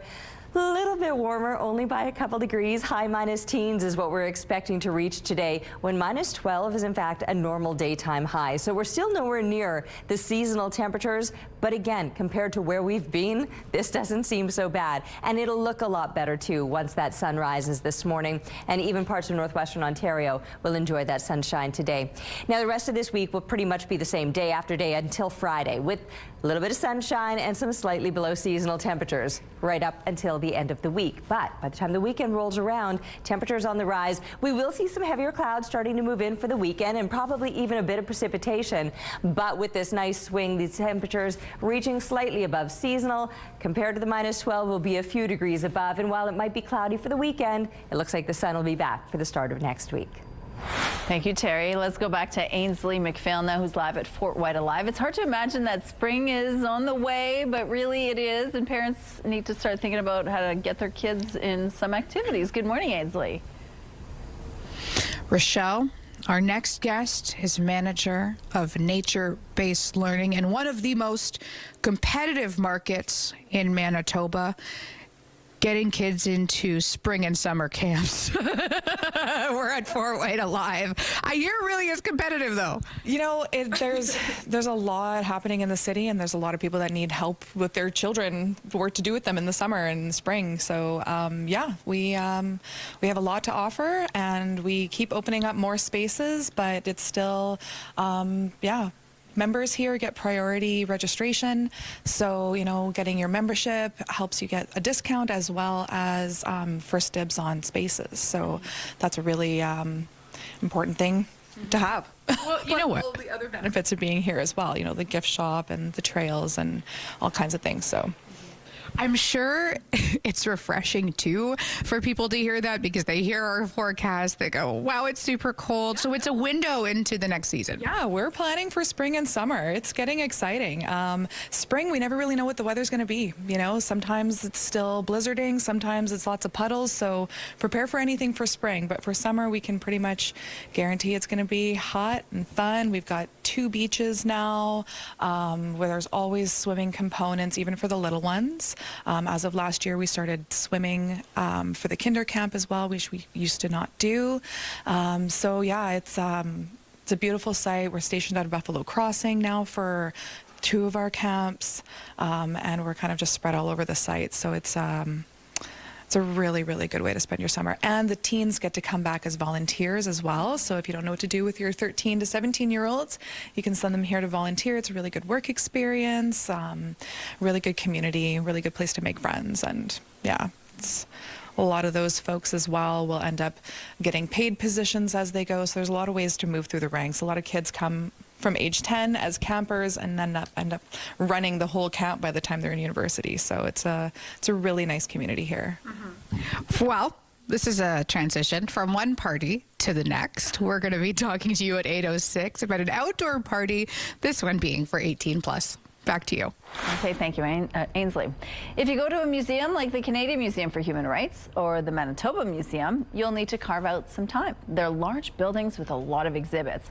But not all museums are like this. CTV's Adam Sawatsky introduces you to a mini museum that's been built on a backyard fence. Alan Collier never imagined he'd end up doing this when he first fell in love with woodworking as a boy. I admired my cousin who had a workshop right next to his bedroom. Well, it was no surprise. Alan grew up to be a woodwork teacher. You don't have to sit down. You know, you're active with your hands. It was astonishing that day he happened upon 4 chairs by a famous designer at a local thrift store. So I thought, oh, that's interesting. It inspired Alan to start searching for all sorts of notable furniture, amass a collection of a couple hundred historical items, and earn attention from folks who run galleries and museums across the country. It's not until you have a bunch of this stuff that suddenly something clicks. Although Alan could easily see items from his collection by flipping through the pages of catalogs from all the furniture exhibits he'd been asked to curate, regular folks couldn't. I just thought that make a connection with local people. So, along his fence on this suburban street, Alan decided to build a mini museum. You don't have to get a grant. I don't have to approach a museum. I can just do it. Now, every morning, Alan cleans the case and displays items from his collection that are connected in interesting ways, which he explains with informative signs. I'm very happy just to have a few people that walk by learn something about design, and hopefully it sticks. And hopefully, seeing as his exhibits have included at least one piece that's been designed and constructed in Canada, there are quite a few that meet the standards of international design. Remind us of our potential. This is who we are. We had an industry like this in Canada as well, and I don't know how many people would know that. And if, Alan says, our local designers and manufacturers can take a seat on the international stage again, I think it's more relevant now than ever to promote the idea of Canadian design. Along with being celebrated in a museum in the suburbs, they can be appreciated in homes around the globe. Adam Sawatsky, CTV News, Saanich.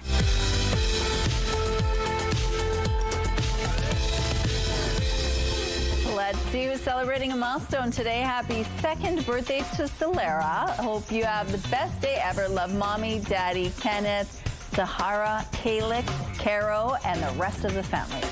Happy 1st birthday, AJ. Love always Mom, Papa, Aunties, Michaela, and Rebecca, and Uncle Sheldon, cousins Wyatt, Emma Lee, and Jonas.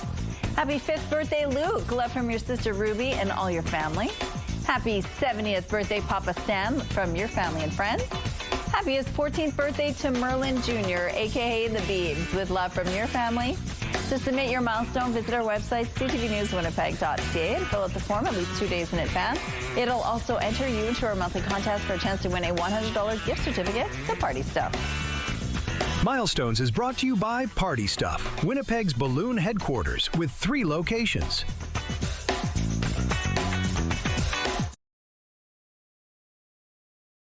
Weather is brought to you by Mr. Lube Plus Tires. Open late, ready when you are. All right. right. It's not the extreme deep freeze, but we will remain shy of what is normal for this time of year. With minus 12 being that average high, we're likely only to get to minus 18 this afternoon. Last year, 0.1 degree. We cracked the freezing mark, although you have to go all the way back to 1906. That was the record of 3.9 degrees. The only records we've been talking about lately have been cold weather records. And while we're not still in the extremes as we were over the weekend, we still will remain below seasonal throughout the rest of this week. We're about 20 minutes away from sunrise, though. It's looking a lot brighter out here this morning, and it always tricks the mind. It's suddenly feeling a little bit better, too. Minus 26 is where we're sitting at this time, but it feels like minus 37. That's our wind chill value this morning when you're factoring in that 15K wind out of the west-northwest. The pressure rising, humidity sitting at 75%. So yeah, looking a little bit brighter now, still waiting for that sun to be up, but we will enjoy a fair bit of sunshine through most of the province today. The exception there will be in the far northeast with some heavier clouds likely to linger, maybe even a little bit of light and scattered flurry activity for northeastern Manitoba, but throughout the rest of the province, at least a mix of sun and cloud or even mainly sunny conditions here throughout the south. It'll be clear then overnight and back to the sunshine again tomorrow, but throughout the rest of this week, with that sunshine comes the below seasonal temperatures. We will make some improvements above normal temps for the weekend, but that will come with some clouds and maybe a little bit of light snow. Thank you, Terry. Valentine's Day is just around the corner, and if you're looking for something locally made for your sweetie, a group of Winnipeg students is pouring their hearts into organizing a special market. Maples Collegiate students are putting on the Sweethearts and Soul Vendor Market, and it's in support of a great cause. Joining us now is student Layla Wah. Good morning, Layla. Good morning. Thank you for joining us. Now tell us what inspired students to put on this market at their school. Good morning. Morning. So basically our school at Maples Collegiate, we have a Black Students Union, and West Kildonan Collegiate and Garden City Collegiate have it as well. Where all of the high schools in the division have it. And we have an event that's hosted annually called the Evening of Black Excellence. And this year it'll be our 4th annual one. And we thought we might as well fundraise for this event and do something a little bit different. So we're hosting a market here at Maples, and all of the funds from the vendor booth fees and then any extra donations will be going towards our larger event. Now tell us about that larger event. Before we talk about the market itself and who will be there, let's talk about the event you're supporting with this market. Why is it important and what do you do there? For sure. So this is it's a super fun event. There's food, there's music, there's entertainment, and there's also activities for kids, and it's all cost-free. So families from the division and families from like our area or throughout the city come, and we kind of have a celebration of culture and just celebrating both the students and the amazing Black individuals who live within Winnipeg. So it's a really fun, bright event. And a lot of people take part, I take it. Yes. We have hundreds of people coming. So that's coming up in April, on April 24th. Okay, so let's go back to the market now. What kind of vendors will be there? So we have a wide variety of vendors. We were trying to kind of keep it so you have lots of options. So there's going to be over 35 local vendors ranging from baked goods to crochet to jewelry. So there's quite a variety there. And it's not necessarily just Black vendors. We have a variety from all different cultures. And it's really great for Valentine's Day, right? There will be gifts there for your sweetie? Yes, for sure. And there's also going to be door prizes and hourly gift vouchers given away. So those will be like Valentine's themed as well as some of the other things that we have. And why is it important to support local businesses with this market? I'd say it's important to support local because you know exactly who it's coming from. And as a local small business owner myself, I just love the feeling of knowing directly who's supporting you.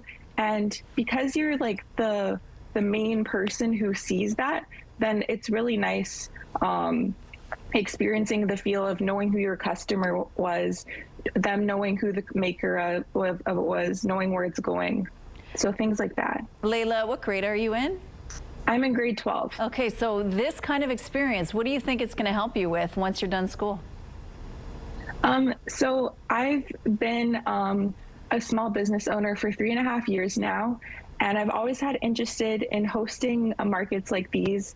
So not only has this given me the experience of kind of learning the moving parts, it's also helping me raise money for a cause that I'm really passionate about and hope to continue advocating for in the future. And it's such an important cause to you and to the students there, but this is also exam week for you, and you're doing an interview with us this morning. So we appreciate your time and taking away from your study time. Good luck with your exams this week. Thank you. And the market, of course, is happening on Saturday, February 7th from 10 a.m. to 3 p.m. at Maples Collegiate. Hello there, welcome inside the Sports Center newsroom. Adam Scully here with your must-see moment from Monday. And for it, we're heading to Atlanta. Pacers visiting the Hawks. First quarter, Dyson Daniels takes the feed, throws down the thunderous slam. The Australian getting up and putting Micah Potter on a poster. Daniels pointing at Potter after the slam, letting him know all about it. The Hawks bench absolutely loving it. That is your must-see moment from Monday. Tuesday on TSN, you can see Draw 10 of the Scotties Tournament of Hearts. Coverage starts at 9 a.m. Eastern, 6 a.m. Pacific. That's all from the Sports Center newsroom. Have a great day.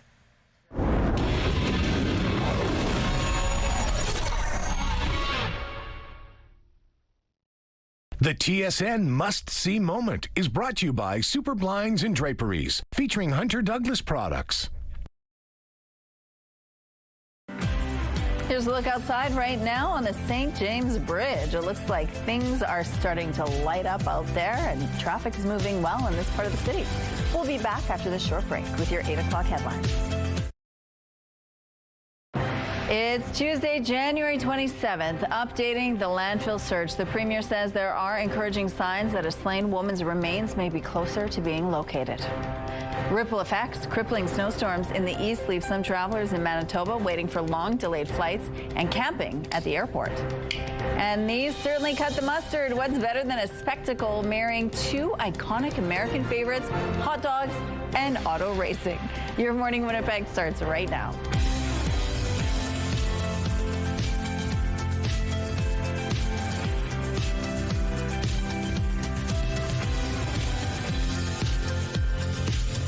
Good morning. It's 8 o'clock on your Tuesday. Thank you so much for being with us here on Your Morning Winnipeg. At 8:15, we're going to tell you about a brand new YouTube channel that is geared specifically for Manitoba filmmakers and Manitoba documentarians.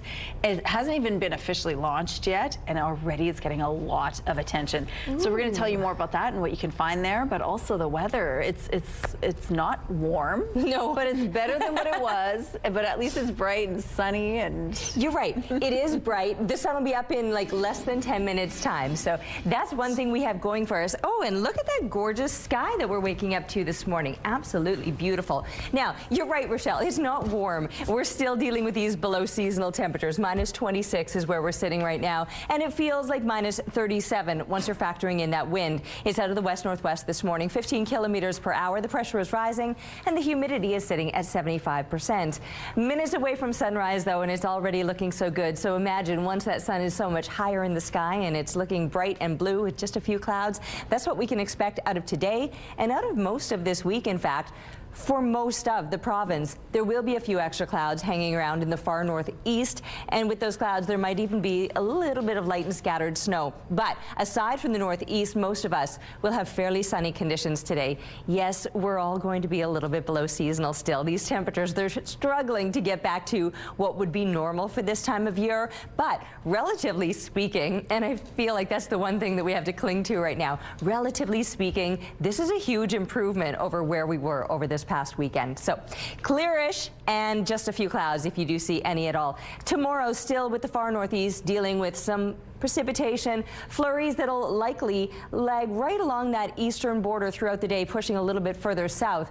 We're still going to be enjoying a fair bit of sunshine, and so long as you're properly dressed for it, these temperatures that will keep us a little bit below the seasonal minus 12. But the weekend, there's a bit of a warm up to come. It will come, however, with some heavier clouds building up and a little bit of light snow. So bundle up, get those earmuffs on, and head outside to enjoy it. I love this picture that Julianne has drawn for us, and we'd love to see more of your art. So send those pictures to Winnipeg Weather at ctv.ca. The weather art of the day is brought to you by 103.1 Virgin Radio. Premier Wab Kanu says the landfill search for the remains of Ashley Shingoose are showing some encouraging signs. We have got material out of the landfill that shows us we're in the right date range and also shows us that we are in the right route for where these trucks were picking up landfill material from. However, the Premier says there is still no guarantee of success. Excavations got underway last month. Shingoose was one of 4 women killed by serial killer Jeremy Skibitsky. He is currently serving a life sentence with no chance of parole for 25 years. The remains of 2 other victims, Morgan Harris and Mercedes Myron, were found last year by searchers at Prairie Green Landfill. That search ended under budget and much sooner than expected. About 200 more people have been asked to leave a northern Manitoba First Nation amid a water crisis brought on by a power outage. Pimicikamak Cree Nation Chief David Monias says contractors have identified 73 more homes needing extensive repairs. About 4,400 people had already been displaced. Monias says the additional homes are uninhabitable due to electrical issues and damage from flooding and frozen pipes. A record-breaking weekend snowstorm in the east is causing travel headaches for air travelers here at home. Nearly 60 centimeters of snow was dumped on areas in and around Toronto, causing frustrations for flyers trying to land at or leave Winnipeg Monday. I'm still living in airport because I don't know if I go somewhere again it will be cancelled or something, so I am living here. Bindu Anil tells CTV News she has been trying to get a connecting flight to Ottawa since Thursday, but she spent the past 4 days dealing with cancellations, and she's not the only traveler in limbo. You know what? You got to take it as it comes, and it is what it is. Mother Nature got slammed down there in Toronto, so they got a lot of snow, up to 50, 60 centimeters in certain spots, so everything was grounded. The airport's website says 5 flights to Toronto were canceled Sunday and at least another 4 on Monday. There were several canceled or delayed arrivals as well. The Winnipeg Airports Authority is asking travelers to check the status of their flight before coming to the airport. The cleanup in Toronto is just beginning after that historic storm. We'll continue plowing nonstop, and we won't stop until the job is done. The first phase of the cleanup is plowing, which has been going on since Sunday. Next comes snow removal. Some of that has already started, and it's expected to ramp up today. There's also the matter of people digging out cars buried in snow on the streets. Students will be back in school today after a snow day yesterday. The Wienermobiles are gearing up for another big race. Oscar Mayer has announced all 6 of its famed street-ready vehicles will compete for the 2nd straight year on Indianapolis Motor Speedway's historic oval. It's been dubbed the Weenie 500 and is scheduled for May. Last year's race was such a hit that organizers wanted to give fans a second round to savor the flavor of a lighthearted competition ahead of the Indianapolis 500. Taking a look now at what's going on the Norwood Bridge. It looks like things are moving well over in this part of the city as well. We have no issues to tell you about at this point in the drive. Traffic is brought to you by Mr. Lube Plus Tires. Open late, ready when you are. All right, let's go now to Ainsley McPhail, who's live at Fort Whyte Alive this morning. Lots of stuff going on there, and it's a great way to enjoy the outdoors, even in the wintertime. Good morning. Good morning. Well, if you like Festival de Voyageurs, you might like this one-day event at Fort Whyte Alive, which really encourages people to get outside and enjoy and embrace the weather. Mark Saunders is joining me once again. Tell us about the event.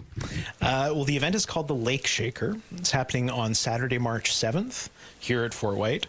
We'll have an outdoor dance floor, a DJ, drinks, partying, winter activities like snowshoeing, bonfire with marshmallow roasts, ice fishing out on the lake, giant games on the lake, so like a giant Jenga, out in the snow. It's just a huge party, a lot of fun, and we encourage everybody to come down and enjoy it. And local beverages and some bites and drinks at the inside. Yes, of course. Yeah, like the Buffalo Stone Cafe here in this building in the Alloway Reception Center will have food for us, and our beer partner, One Great City Brewing Company, will have beer here and other cocktails and everything. So it's just a great opportunity to get outside and enjoy the winter, enjoy everything that you can about the winter with your fellow adults, and in a party atmosphere.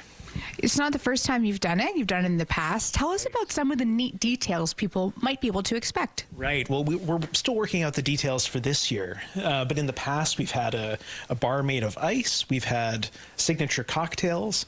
So all of those sorts of things are in the works for this year. But we'll see what we do for this year. It's always a little bit different every year. But the mainstays are outdoor activities, winter games, bonfires, DJ, outdoor dance floor. You keep yourself warm by dancing outside, out on the plaza here. It's just a great time to get out and enjoy yourself. Thanks so much. And in the month of February, too, people can take part in snowshoeing events, one of them involving polar bear education. Stay with us at 8:38 for more. Okay, thank you, Ainsley. Criminals are creating fake websites and forums, all while using logos of reputable companies to trick people who are looking to invest their money. CTV's Pat Foran has more on so-called pump and dump scams. So when you moved your money into Wealthsimple, how quickly did this ad pop up on Instagram? Almost immediately after. Israel Clyde of Richmond Hill had his investments with a major Canadian bank, but recently, due to a promotion, he decided to move his funds to Wealthsimple. The transfer went smoothly.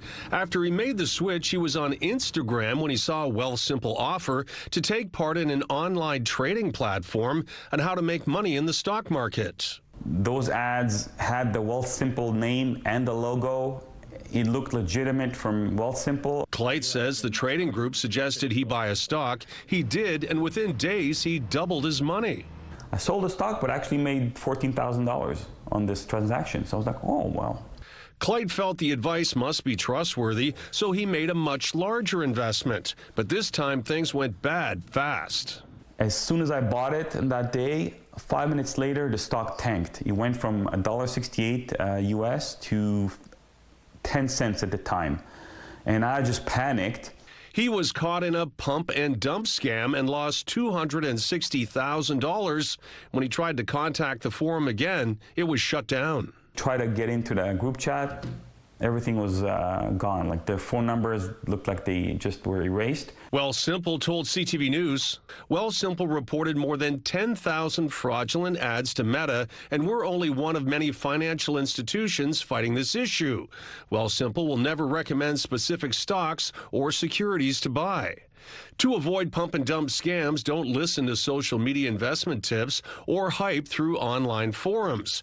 Be concerned if there is limited company information, promises of guaranteed returns, or unusual trading spikes or dips. Losing $260,000 means he now has to rethink his retirement plans. For 2 weeks, I wasn't able to sleep. It was very upsetting, very upsetting. How gorgeous is that? Yeah, I could look at that all day. The CTV Live Eye brought to you by Bath Fitter, exclusive home of the PermaFit solution. That is absolutely stunning. We could stare at that all day, especially from inside the glass where it feels so much warmer. Stepping outside, sure, it's a little bit chilly this morning. We do have these below seasonal temperatures that are continuing. Minus 26 right now, minus 24 over in Brandon. Seeing these similar temperatures, minus 22. That would be a normal low. So just a few degrees off the mark of that. Factor in the winds and it's feeling far worse. I'll show you the wind chill values in just a second, but first a cruise through northern Manitoba. Again, low to mid minus 20s.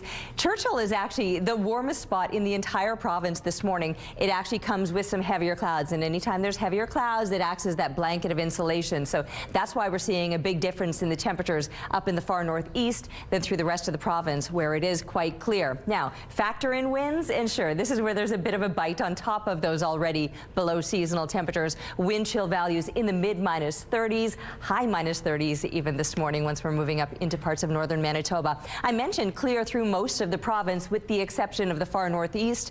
That's where the extra clouds are. That's where the milder temperatures are. We're actually going to enjoy these clearer skies throughout the week, but because it'll be clearer, it might be a little bit cooler, and we'll just have to bundle up and endure these below seasonal temperatures for another few days. But grab the sunglasses. those too as you're layering up today, because the mercury headed only to a high of -18, but that sunshine throughout the day will make it look so beautiful out there. And all throughout this week, this is what we can expect. Now, as the weekend rolls around, we'll get those extra clouds, probably a bit of precipitation and a warm up to go with it. We're going to be taking a break right now, but stick around. We'll be back in just a moment with your Morning Winnipeg.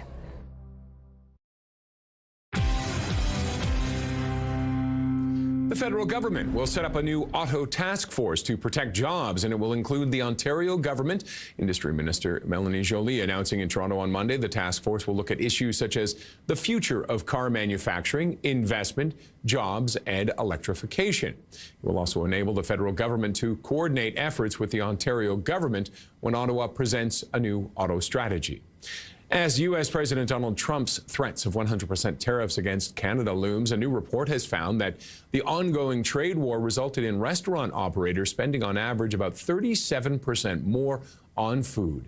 Facing the effects of tariffs, rising food and staff costs, along with labor shortages, restaurants are under pressure to help offset those rising costs. So 71% of them say they increased menu prices by an average of 13% in 2025. Other tactics to try and save some money: more local ingredients, more vegetarian options, reducing the number of items, and limiting the number of specials. Those are your morning business headlines. For BNN Bloomberg, I'm Roger Peterson. I became aware that Winnipeg filmmakers were very talented. Once you're in the family, you're in. It's like the mob. We say what we are, and we show them what we can do with utter honesty. We need to do. Manitoba filmmakers and documentarians can now provide access to their films with a wider audience thanks to a new YouTube channel. Manitoba Video Archive has just created a new YouTube channel, and even though it hasn't officially launched yet, the channel is already getting a lot of views and subscribers. Joining us now from Manitoba Video Archive are Jeff Newman and Randy Frigas. Good morning to both of you. Good morning. Thank you so much for joining us. Now, this YouTube channel, brand new, you launched in November. It was kind of a soft launch, and you didn't expect what you got. So tell us why you wanted to create the YouTube channel, first of all, and what has happened since you put it up there.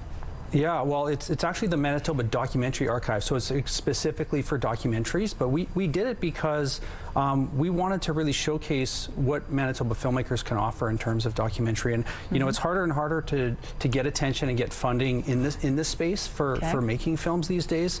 So to create a hub, an archive where these films could live, particularly, I mean, there's many great films that have been created by documentary filmmakers in Winnipeg and Manitoba over the last 20-25 years that really, once they run their course, they don't have a place to live. Right. So to be able to create one place that anyone can see, any audience from around the world, anytime, was really appealing to us. And it's by filmmakers, for filmmakers. We're our own distributors, our own broadcasters. So yeah, so exciting. Since November, over 2,000 subscribers, which surprises you, right?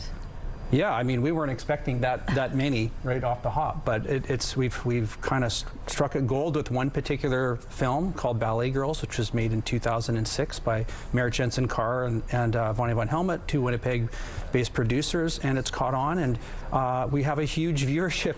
92% of our viewers are international at this point, so we want to get the word out to Manitobans to get on the channel, check out these local films. They're special films. They're about Manitoba, by Manitoba filmmakers. Some great stories that are made, and it's catching on. Let's talk about the landscape here when it comes to some of the stories that are being told from Winnipeg, from Manitoba. What sets us apart from other places? Well, I think Winnipeggers have a bit of a different lens, Manitobans. You know, how just our sensibility to where we're from and our whole experience through the world, as we see it, is different. So to be able to capture that and showcase that through how we approach our filmmaking is different. And I think it's a little bit special. And I think that's something we want to get out there. So you have 15 films out there right now, and you are getting tons of views. What do you want the public to know about this, and what's next for you? Well, Randy and I are both filmmakers ourselves, and we are really, I guess, invested in filmmaking and our community here, and we want to get more filmmakers. If you've made a film, a documentary here in Manitoba, this is a chance for you to bring it to life or get a second life for it and find a new audience.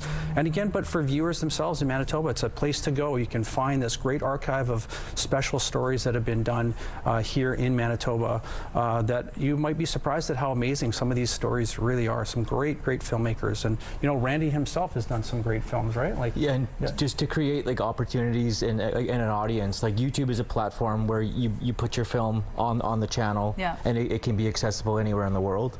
And like one kind of interesting stat with how fast our channel has grown so far is like because we have over 2,000 subscribers, we are like in the top 9 or 10% of actual YouTube channels. Wow. Like to get to this level, it's super hard, and because of you know, our success so far, it's been great. Well, congratulations. And the full launch is happening tomorrow. And if you want more details on the actual YouTube channel page, we have a link on our website. Congratulations, and thank you for being with us. Thanks for having me. All right, it is beautiful out here this morning.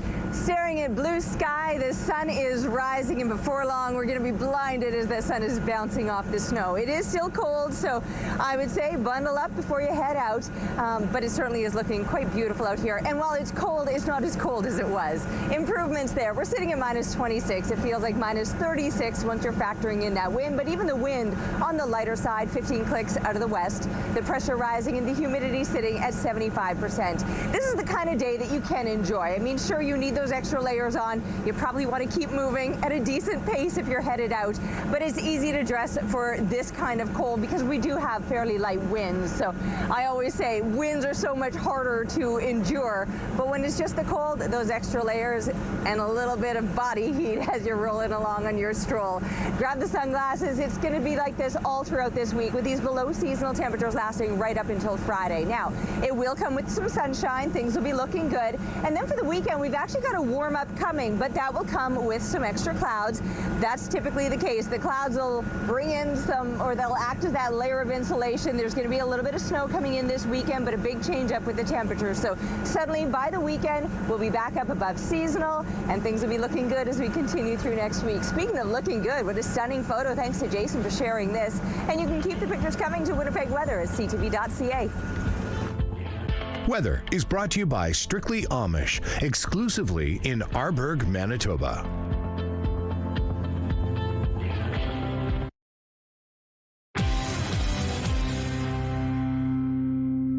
Good morning. Snap a pic for your chance to win with our Best in Fest contest. Festival du Voyageur returns February 13th to the 22nd, and we want to see how you're gearing up. And here are some examples of how others are gearing up. Charlotte is snowshoeing in the forest.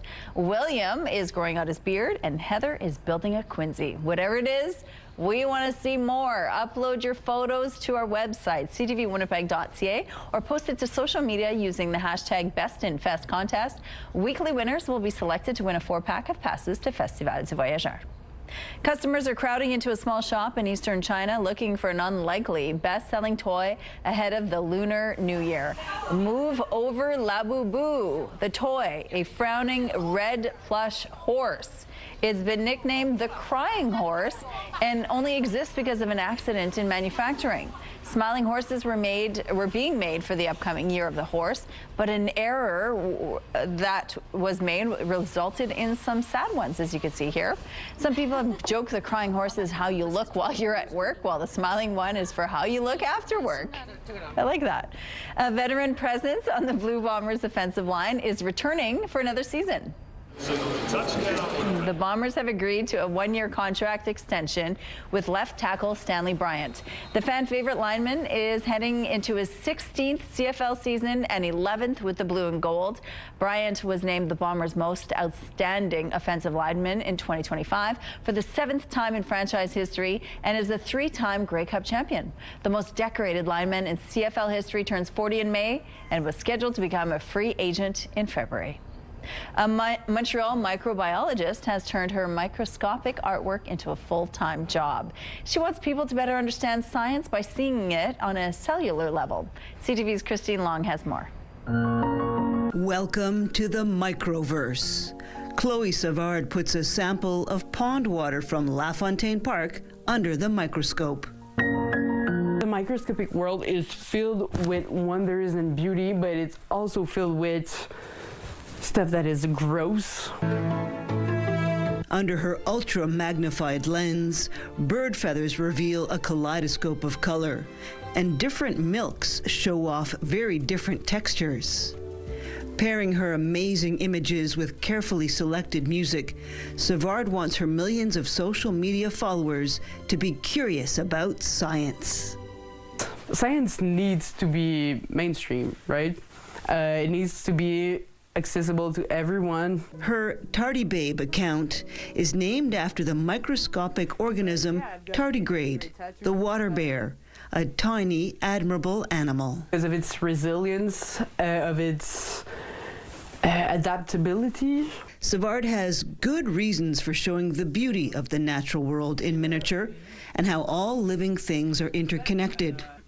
Her work also shows how microplastics and pollution are entering these spaces. I'm really passionate about the planet we're living on, and I'm really passionate about the fact that it's fragile, vulnerable, and I want to protect it. A glimpse at the amazing things that live right beneath our feet. I see the microscopic world it's like a gold mine. Christine Long, CTV News. Okay, here's a look at what's happening on Notre Dame Avenue. It looks like things are moving well over here. But we're going to take a break. We'll be right back.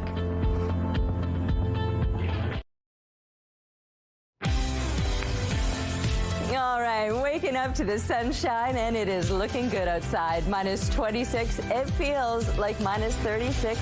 You'll still want to bundle up. Even with those light winds, they're out of the west, just 15 kilometers per hour. The pressure is rising, and the humidity sitting at 75%. Yeah, seeing that sunshine can be the biggest mood booster at all. And honestly, if you bundle up and get outside, just keep moving. Sure, it's cold and a little bit below seasonal, but when it's looking like this and we have some light winds, honestly, this is so much better than everything that we've already gotten through this past weekend. If we could get through that, this is nothing. Clear conditions through most of the province, a few extra clouds in the far northeast. Those extra clouds in the far northeast actually amount to some slightly milder temperatures, but where it's clear, it's a little bit colder. But it is looking pretty good with the sun. Minus 18 is where we're headed with that expected high today. And with that, fairly light to moderate winds out of the west at about 20 kilometers per hour. Down to minus 24 overnight, still mainly clear. There will just be a few clouds here or there.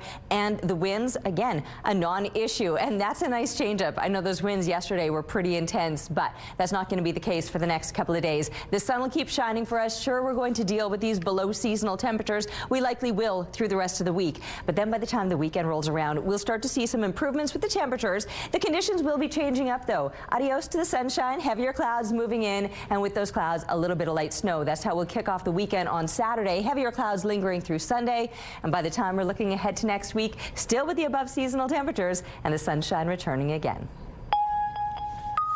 Thank you, Terry. A new study appears to confirm what doctors are already saying about paperwork, namely that they're spending too much time on it. A joint report from the Canadian Federation of Independent Business and the Canadian Medical Association estimates Manitoba physicians spend about 9.7 hours a week on administrative tasks. It suggests eliminating all unnecessary paperwork and tasks could free up the equivalent of 326 doctors. Doctors Manitoba says it would give physicians more time to spend with existing patients or take on new ones. This would not get rid of our physician shortage altogether, but it is an important part of improving access for patients, and furthermore, an important part of retaining the physicians that we've worked really hard to recruit. Doctors Manitoba says improving system integration and using tools like AI for charting would also help ease the administrative burden. The Manitoba government previously announced it plans to introduce new legislation this spring to limit the use of sick notes in the province. A recall of some Pizza Pops products has been expanded. The CFIA says the products include 3 cheese, pepperoni, pepperoni and bacon, deluxe, and 3 meat varieties. This is because of possible E. coli contamination. The initial recall notice was posted on December 21st. A complete list of affected products is available on the agency's website. As of last month, 23 illnesses had been reported across 7 provinces, including 2 here in Manitoba. This tiny train system is perfect for its tiny passengers. Kids and their families were all smiles during the opening of Australia's biggest miniature railway. It's almost 3 kilometers long, located on the grounds of a train hobby club. Members of the club were inspired the railway after seeing a similar system in the U.S. It took more than a decade to finish this project. 2 teams remain unbeaten at the Scotties Tournament of Hearts, and they're both from Manitoba. Beth Peterson posted a 9-2 win over Northern Ontario's Krista Scharf on Monday afternoon to move to 4-0 in Pool B. Over in Pool A, Caitlin Laws beat Team Canada's Carrie Anerson 9-4 to improve to 5-0. This afternoon, Laws faces Yukon, and Team Canada's Anerson, who is also from Manitoba, hits the ice against Saskatchewan. Tonight, Peterson goes up against PEI. A Saskatchewan filmmaker is using a vertical lens to showcase his movie, allowing people to watch from their homes. CTV's Sierra D'Souza Butts has more. It's a movie on your phone where you get to choose the plot. So then you get call your ex or call your sister. Regina filmmaker Erin Sinclair's short film, called Singleness, lets the audience decide the outcome of different scenes throughout the film using options on their mobile device. The interactive aspect is on the ChooseWise app, and as you're watching the film, you get to choose what you think the character should do next, and you'll be presented with different options, and depending on what you choose will change kind of how the story plays out. The production follows an international trend where filmmakers are starting to use vertical storytelling, also known as microdrama format, in their short films, allowing people to watch movies the way they naturally hold their phones. There's a lot of projects that are shifting into this microdrama format. We see companies like Disney and Fox looking into the microdrama format as well. Adding, the industry is shifting on how people consume content. We're getting a little bit away from the more traditional type of storytelling into this new format, simply because folks are scrolling and we want to keep their attention span. Although the app to watch the film is based in the U.S., Sinclair says he takes pride in shooting and casting the entire movie locally.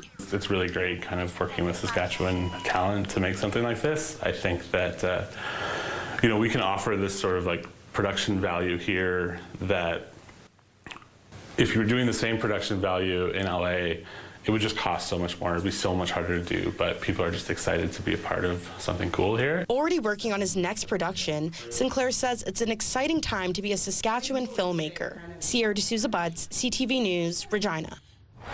Here's what's happening now on Kenaston and Sterling Lion Way. We have no issues to tell you about in this part of the city, but if you do see something out there, please let us know. And let's look now at your gas prices.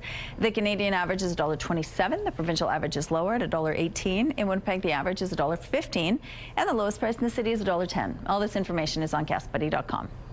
Time now for your answers to our question of the day. We wanted to know, today is National Plan for Vacation Day, so we wanted to know, what was your dream vacation destination? Your Morning viewer says Tahiti, Fiji, and Bora Bora. For Amber, it's Bali. Susan's choice is Cuba. It's gorgeous. Dream vacation would be to Thailand, and it's going to happen, Ken says.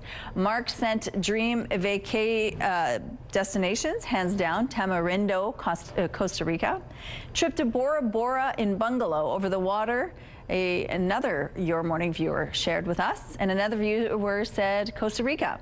Holiday destination for this viewer is Barbados, and Marlene says Venus, Italy, and Hawaii. Jackie's dream vacation destination would be Terra Moana Pool Villa in Bora Bora. And Darren's answer, Belize, has always been top of the bucket list, but he and his wife would also love to go to Australia and attend the finals of the Australian Open Tennis Tournament. Thank you so much for your responses and your dreams. All right, let's go now to Ainsley McPhail. Wouldn't that be nice? Wouldn't it be nice? Yes, I'd have to win the lottery if I were to visit all those destinations. How's it going there at Fort Whyte? Well, I'm in Churchill right now, so. Well, I'm in Churchill. Fort Whyte Alive. I'm clearly in Churchill. This is my pal. You can get up close to them. They love it. Or you can learn about them here at Fort Whyte Alive. Melissa's joining us to tell us about the snowshoeing adventure. Yeah, so Polar Adventures is a new program to Fort Whyte. So we launched it last year in February. So this is our second year doing Polar Adventures. It is a 2-hour program. So we have a nice presentation where people can learn about polar bears, specifically the ones in Western Hudson Bay, so just outside of Churchill, Manitoba, which you were just talking about. And then we go outside for a snowshoe. We get all of our winter gear on together. We do a little bit of an intro about how to snowshoe. And then we go through our forest at Fort Whyte, across a frozen lake, and then we go to a mock kill site so we can see a little bit more about how polar bears hunt in the wild. And then we go to one of our fire pits, we roast marshmallows all together while still talking about the bears, and then we come back to the Touch Museum. They really are fascinating. Even when I go to the zoo, I stand by the glass and wait for them to breathe against the glass. It's so much fun. What are some fun facts that you think our audience might even enjoy? Yeah, so polar bears, you might not know this, but they have black skin. So their skin actually helps them absorb warmth. And then their fur is also translucent and it's hollow. So what this does for them is it traps warm air close to their body. So they're able to stay warmer in these really, really cold, frigid temperatures. And then their paws are specially designed. They're the size of about a 12-inch dinner plate. So they are quite big. And they're especially designed to walk across the ice and the snow because their claws are they're curved in a way so that they're able to grip the ice. And then they have these pads on the bottom of their paws called papillae that actually help them grip the ice as well. Okay, I need to meet more polar bear nerds because that's one of the coolest things. When's this happening, real quick, before we're out of time? Yeah, so the first one is actually happening this weekend, so January 31st. And then a few after that, we have February 7th and February 14th, so a nice little Valentine's Day date. Nothing says romance like polar bears from Churchill, Manitoba. Or Fort Whyte. Or Fort Whyte. There you go. Fort Whyte, exactly. Okay, thank you, Ainsley. We'll see you tomorrow. Let's go out to the rooftop now. There's a little bit of a breeze out there, Terry. Yeah, but just a slight one. I mean, compared to yesterday, those were some pretty intense winds, and it did make things feel far nastier than today, for example, when I'm standing out here with just a light breeze and the sun shining over me. And sure, it's cold. We've got these below seasonal temperatures to endure for the rest of this week. But even though it's cold and a little bit below seasonal, it's nothing compared to what we just got through, and relatively speaking, this feels okay. It's minus 26. I know, but how shocking does it have to be when minus 26 and a minus 36 wind chill feels okay? But here we are. That wind I talked about, it's out of the west. It's 15 kilometers per hour. The pressure rising and the humidity sitting at 75%. The sun is shining. Honestly, I can't even see a single cloud from where I'm standing here on the rooftop right now. There is exhaust fog hanging in the air, most definitely, because yes, it is still cold.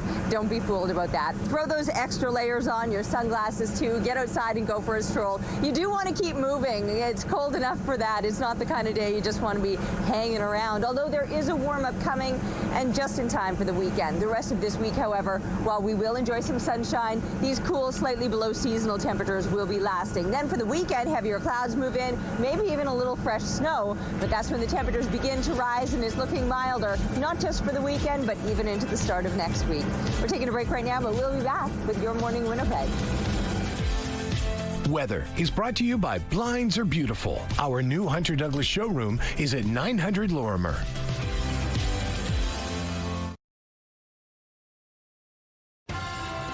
Have a news tip? When you see news happening, let CTV News Winnipeg know. Text your tips, pictures, and videos to 10400. That's 10400. Message and data rates may apply. It's only Tuesday, but if you're already looking for a way to relax, this could do the trick. It's a technique called sound bathing, and as CTV's Connor Hogg shows you, the Edmonton composer of the experience hopes the sounds will wash over participants and help them unplug for a while. We live in a society of people that are perpetually living on fumes. And I think, we can do that short term, but long term, it's just not feasible. Desiree Van Domslaar says that between business clients and family, she needed something to help her take a break from the stresses of daily life. Beginning to tune into that aspect of yourself that senses and feels. She found sound bathing, no water involved, with an immersion into a soundscape created by former jazz pianist Marcus Fung. was so complex and so many notes and there were so many things and music became stressful for me, and I kind of had my own personal recovery by playing the singing bowls, which was like, I'm just playing one note and it's gonna play for 3 minutes. Fung's interest in sound bathing grew from there, incorporating more notes, as well as different kinds of singing bowls, in addition to rain sticks, ocean drums, and a gong. Brings me into this way better place that's just so much more grounded and centered. Fung says his job is similar to a DJ's, balancing different tones together to create the desired effect. Sound at the most intimate or kind of innate and primal level. This actually allows me to just forget about everything, you know, relax completely, and then therefore my whole body gets to enjoy just the frequency and vibration that makes me feel better. Fung says the experiences of the participants, whether they're anxious, happy, frustrated, or grateful, factor into his responses as he picks which notes to play. People refer to it as like a reset. That makes sense. Just a bunch of people laying down with blankets and pillows. A break from the world of clicking and swiping for something a little more restful. Well, we're going to close our session today. Connor Hogg, CTV News, Edmonton. Heated rivalry is stoking demand in a Canadian product promoting equality and inclusion on the ice. Here's CTV's Nicole Lampa. Chris Wells and Jeff McLean opened the door a decade ago, introducing hockey to rolls of rainbow-colored tape. Pride tape came out of a research question I had 10 years ago, was why are young gay male and bisexual boys dropping out of organized team sports at much younger ages than their heterosexual cisgender peers? The Edmonton Oilers were the first in the NHL to support the initiative. Soon after, the rest in the league asked for rolls. Then Pride Tape's makers had to stick-handle the NHL's short-lived attempt to ban it 2 years ago and briefly saw a jump in sales. Now they've scored in the international market, with orders coming in at an unprecedented level. Thanks to the worldwide success of Heated Rivalry, a fictional Canadian gay romance show about star hockey players. So we've actually been seeing sales follow the trend of where the show is going. We're seeing more tape being sold at a time, and we're seeing it more globally. They say sales are up 40%, recently receiving 3 bulk orders from Germany and sending boxes to UK's Elite Ice Hockey League for Pride Week. We see a lot of players using it in warm-up, and then a lot of teams will also tape the top of the goalie stick and use that in the game as well. So we're hoping to see it used a lot. The makers of Pride Tape are also hoping to see it used in the hit show. We're in conversation with the folks at Crave about partnerships. Who knows, maybe in season 2, Pride Tape might make its debut in an episode. The pair also hope the mission they set out on 10 years ago doesn't go away. Despite having Pride Tape, we still don't have an NHL athlete, player, present or even in the past that has come out. Nicole Lampa, CTV News, Edmonton. A teacher from Edmonton had the opportunity to become a student on the other side of the world. As CTV's Miriam Valdez-Carletti explains, his cooking skills snagged him a spot on Japanese TV. Neil Carby's love for cooking Japanese food has taken him on a tasty journey. Tempura is probably my favorite, overall Japanese food. By day, Carby is a high school teacher. By night, he's whipping up delicious meals inspired by a trip to Japan. The food was amazing and the people were amazing. I came home and I really wanted to embrace that.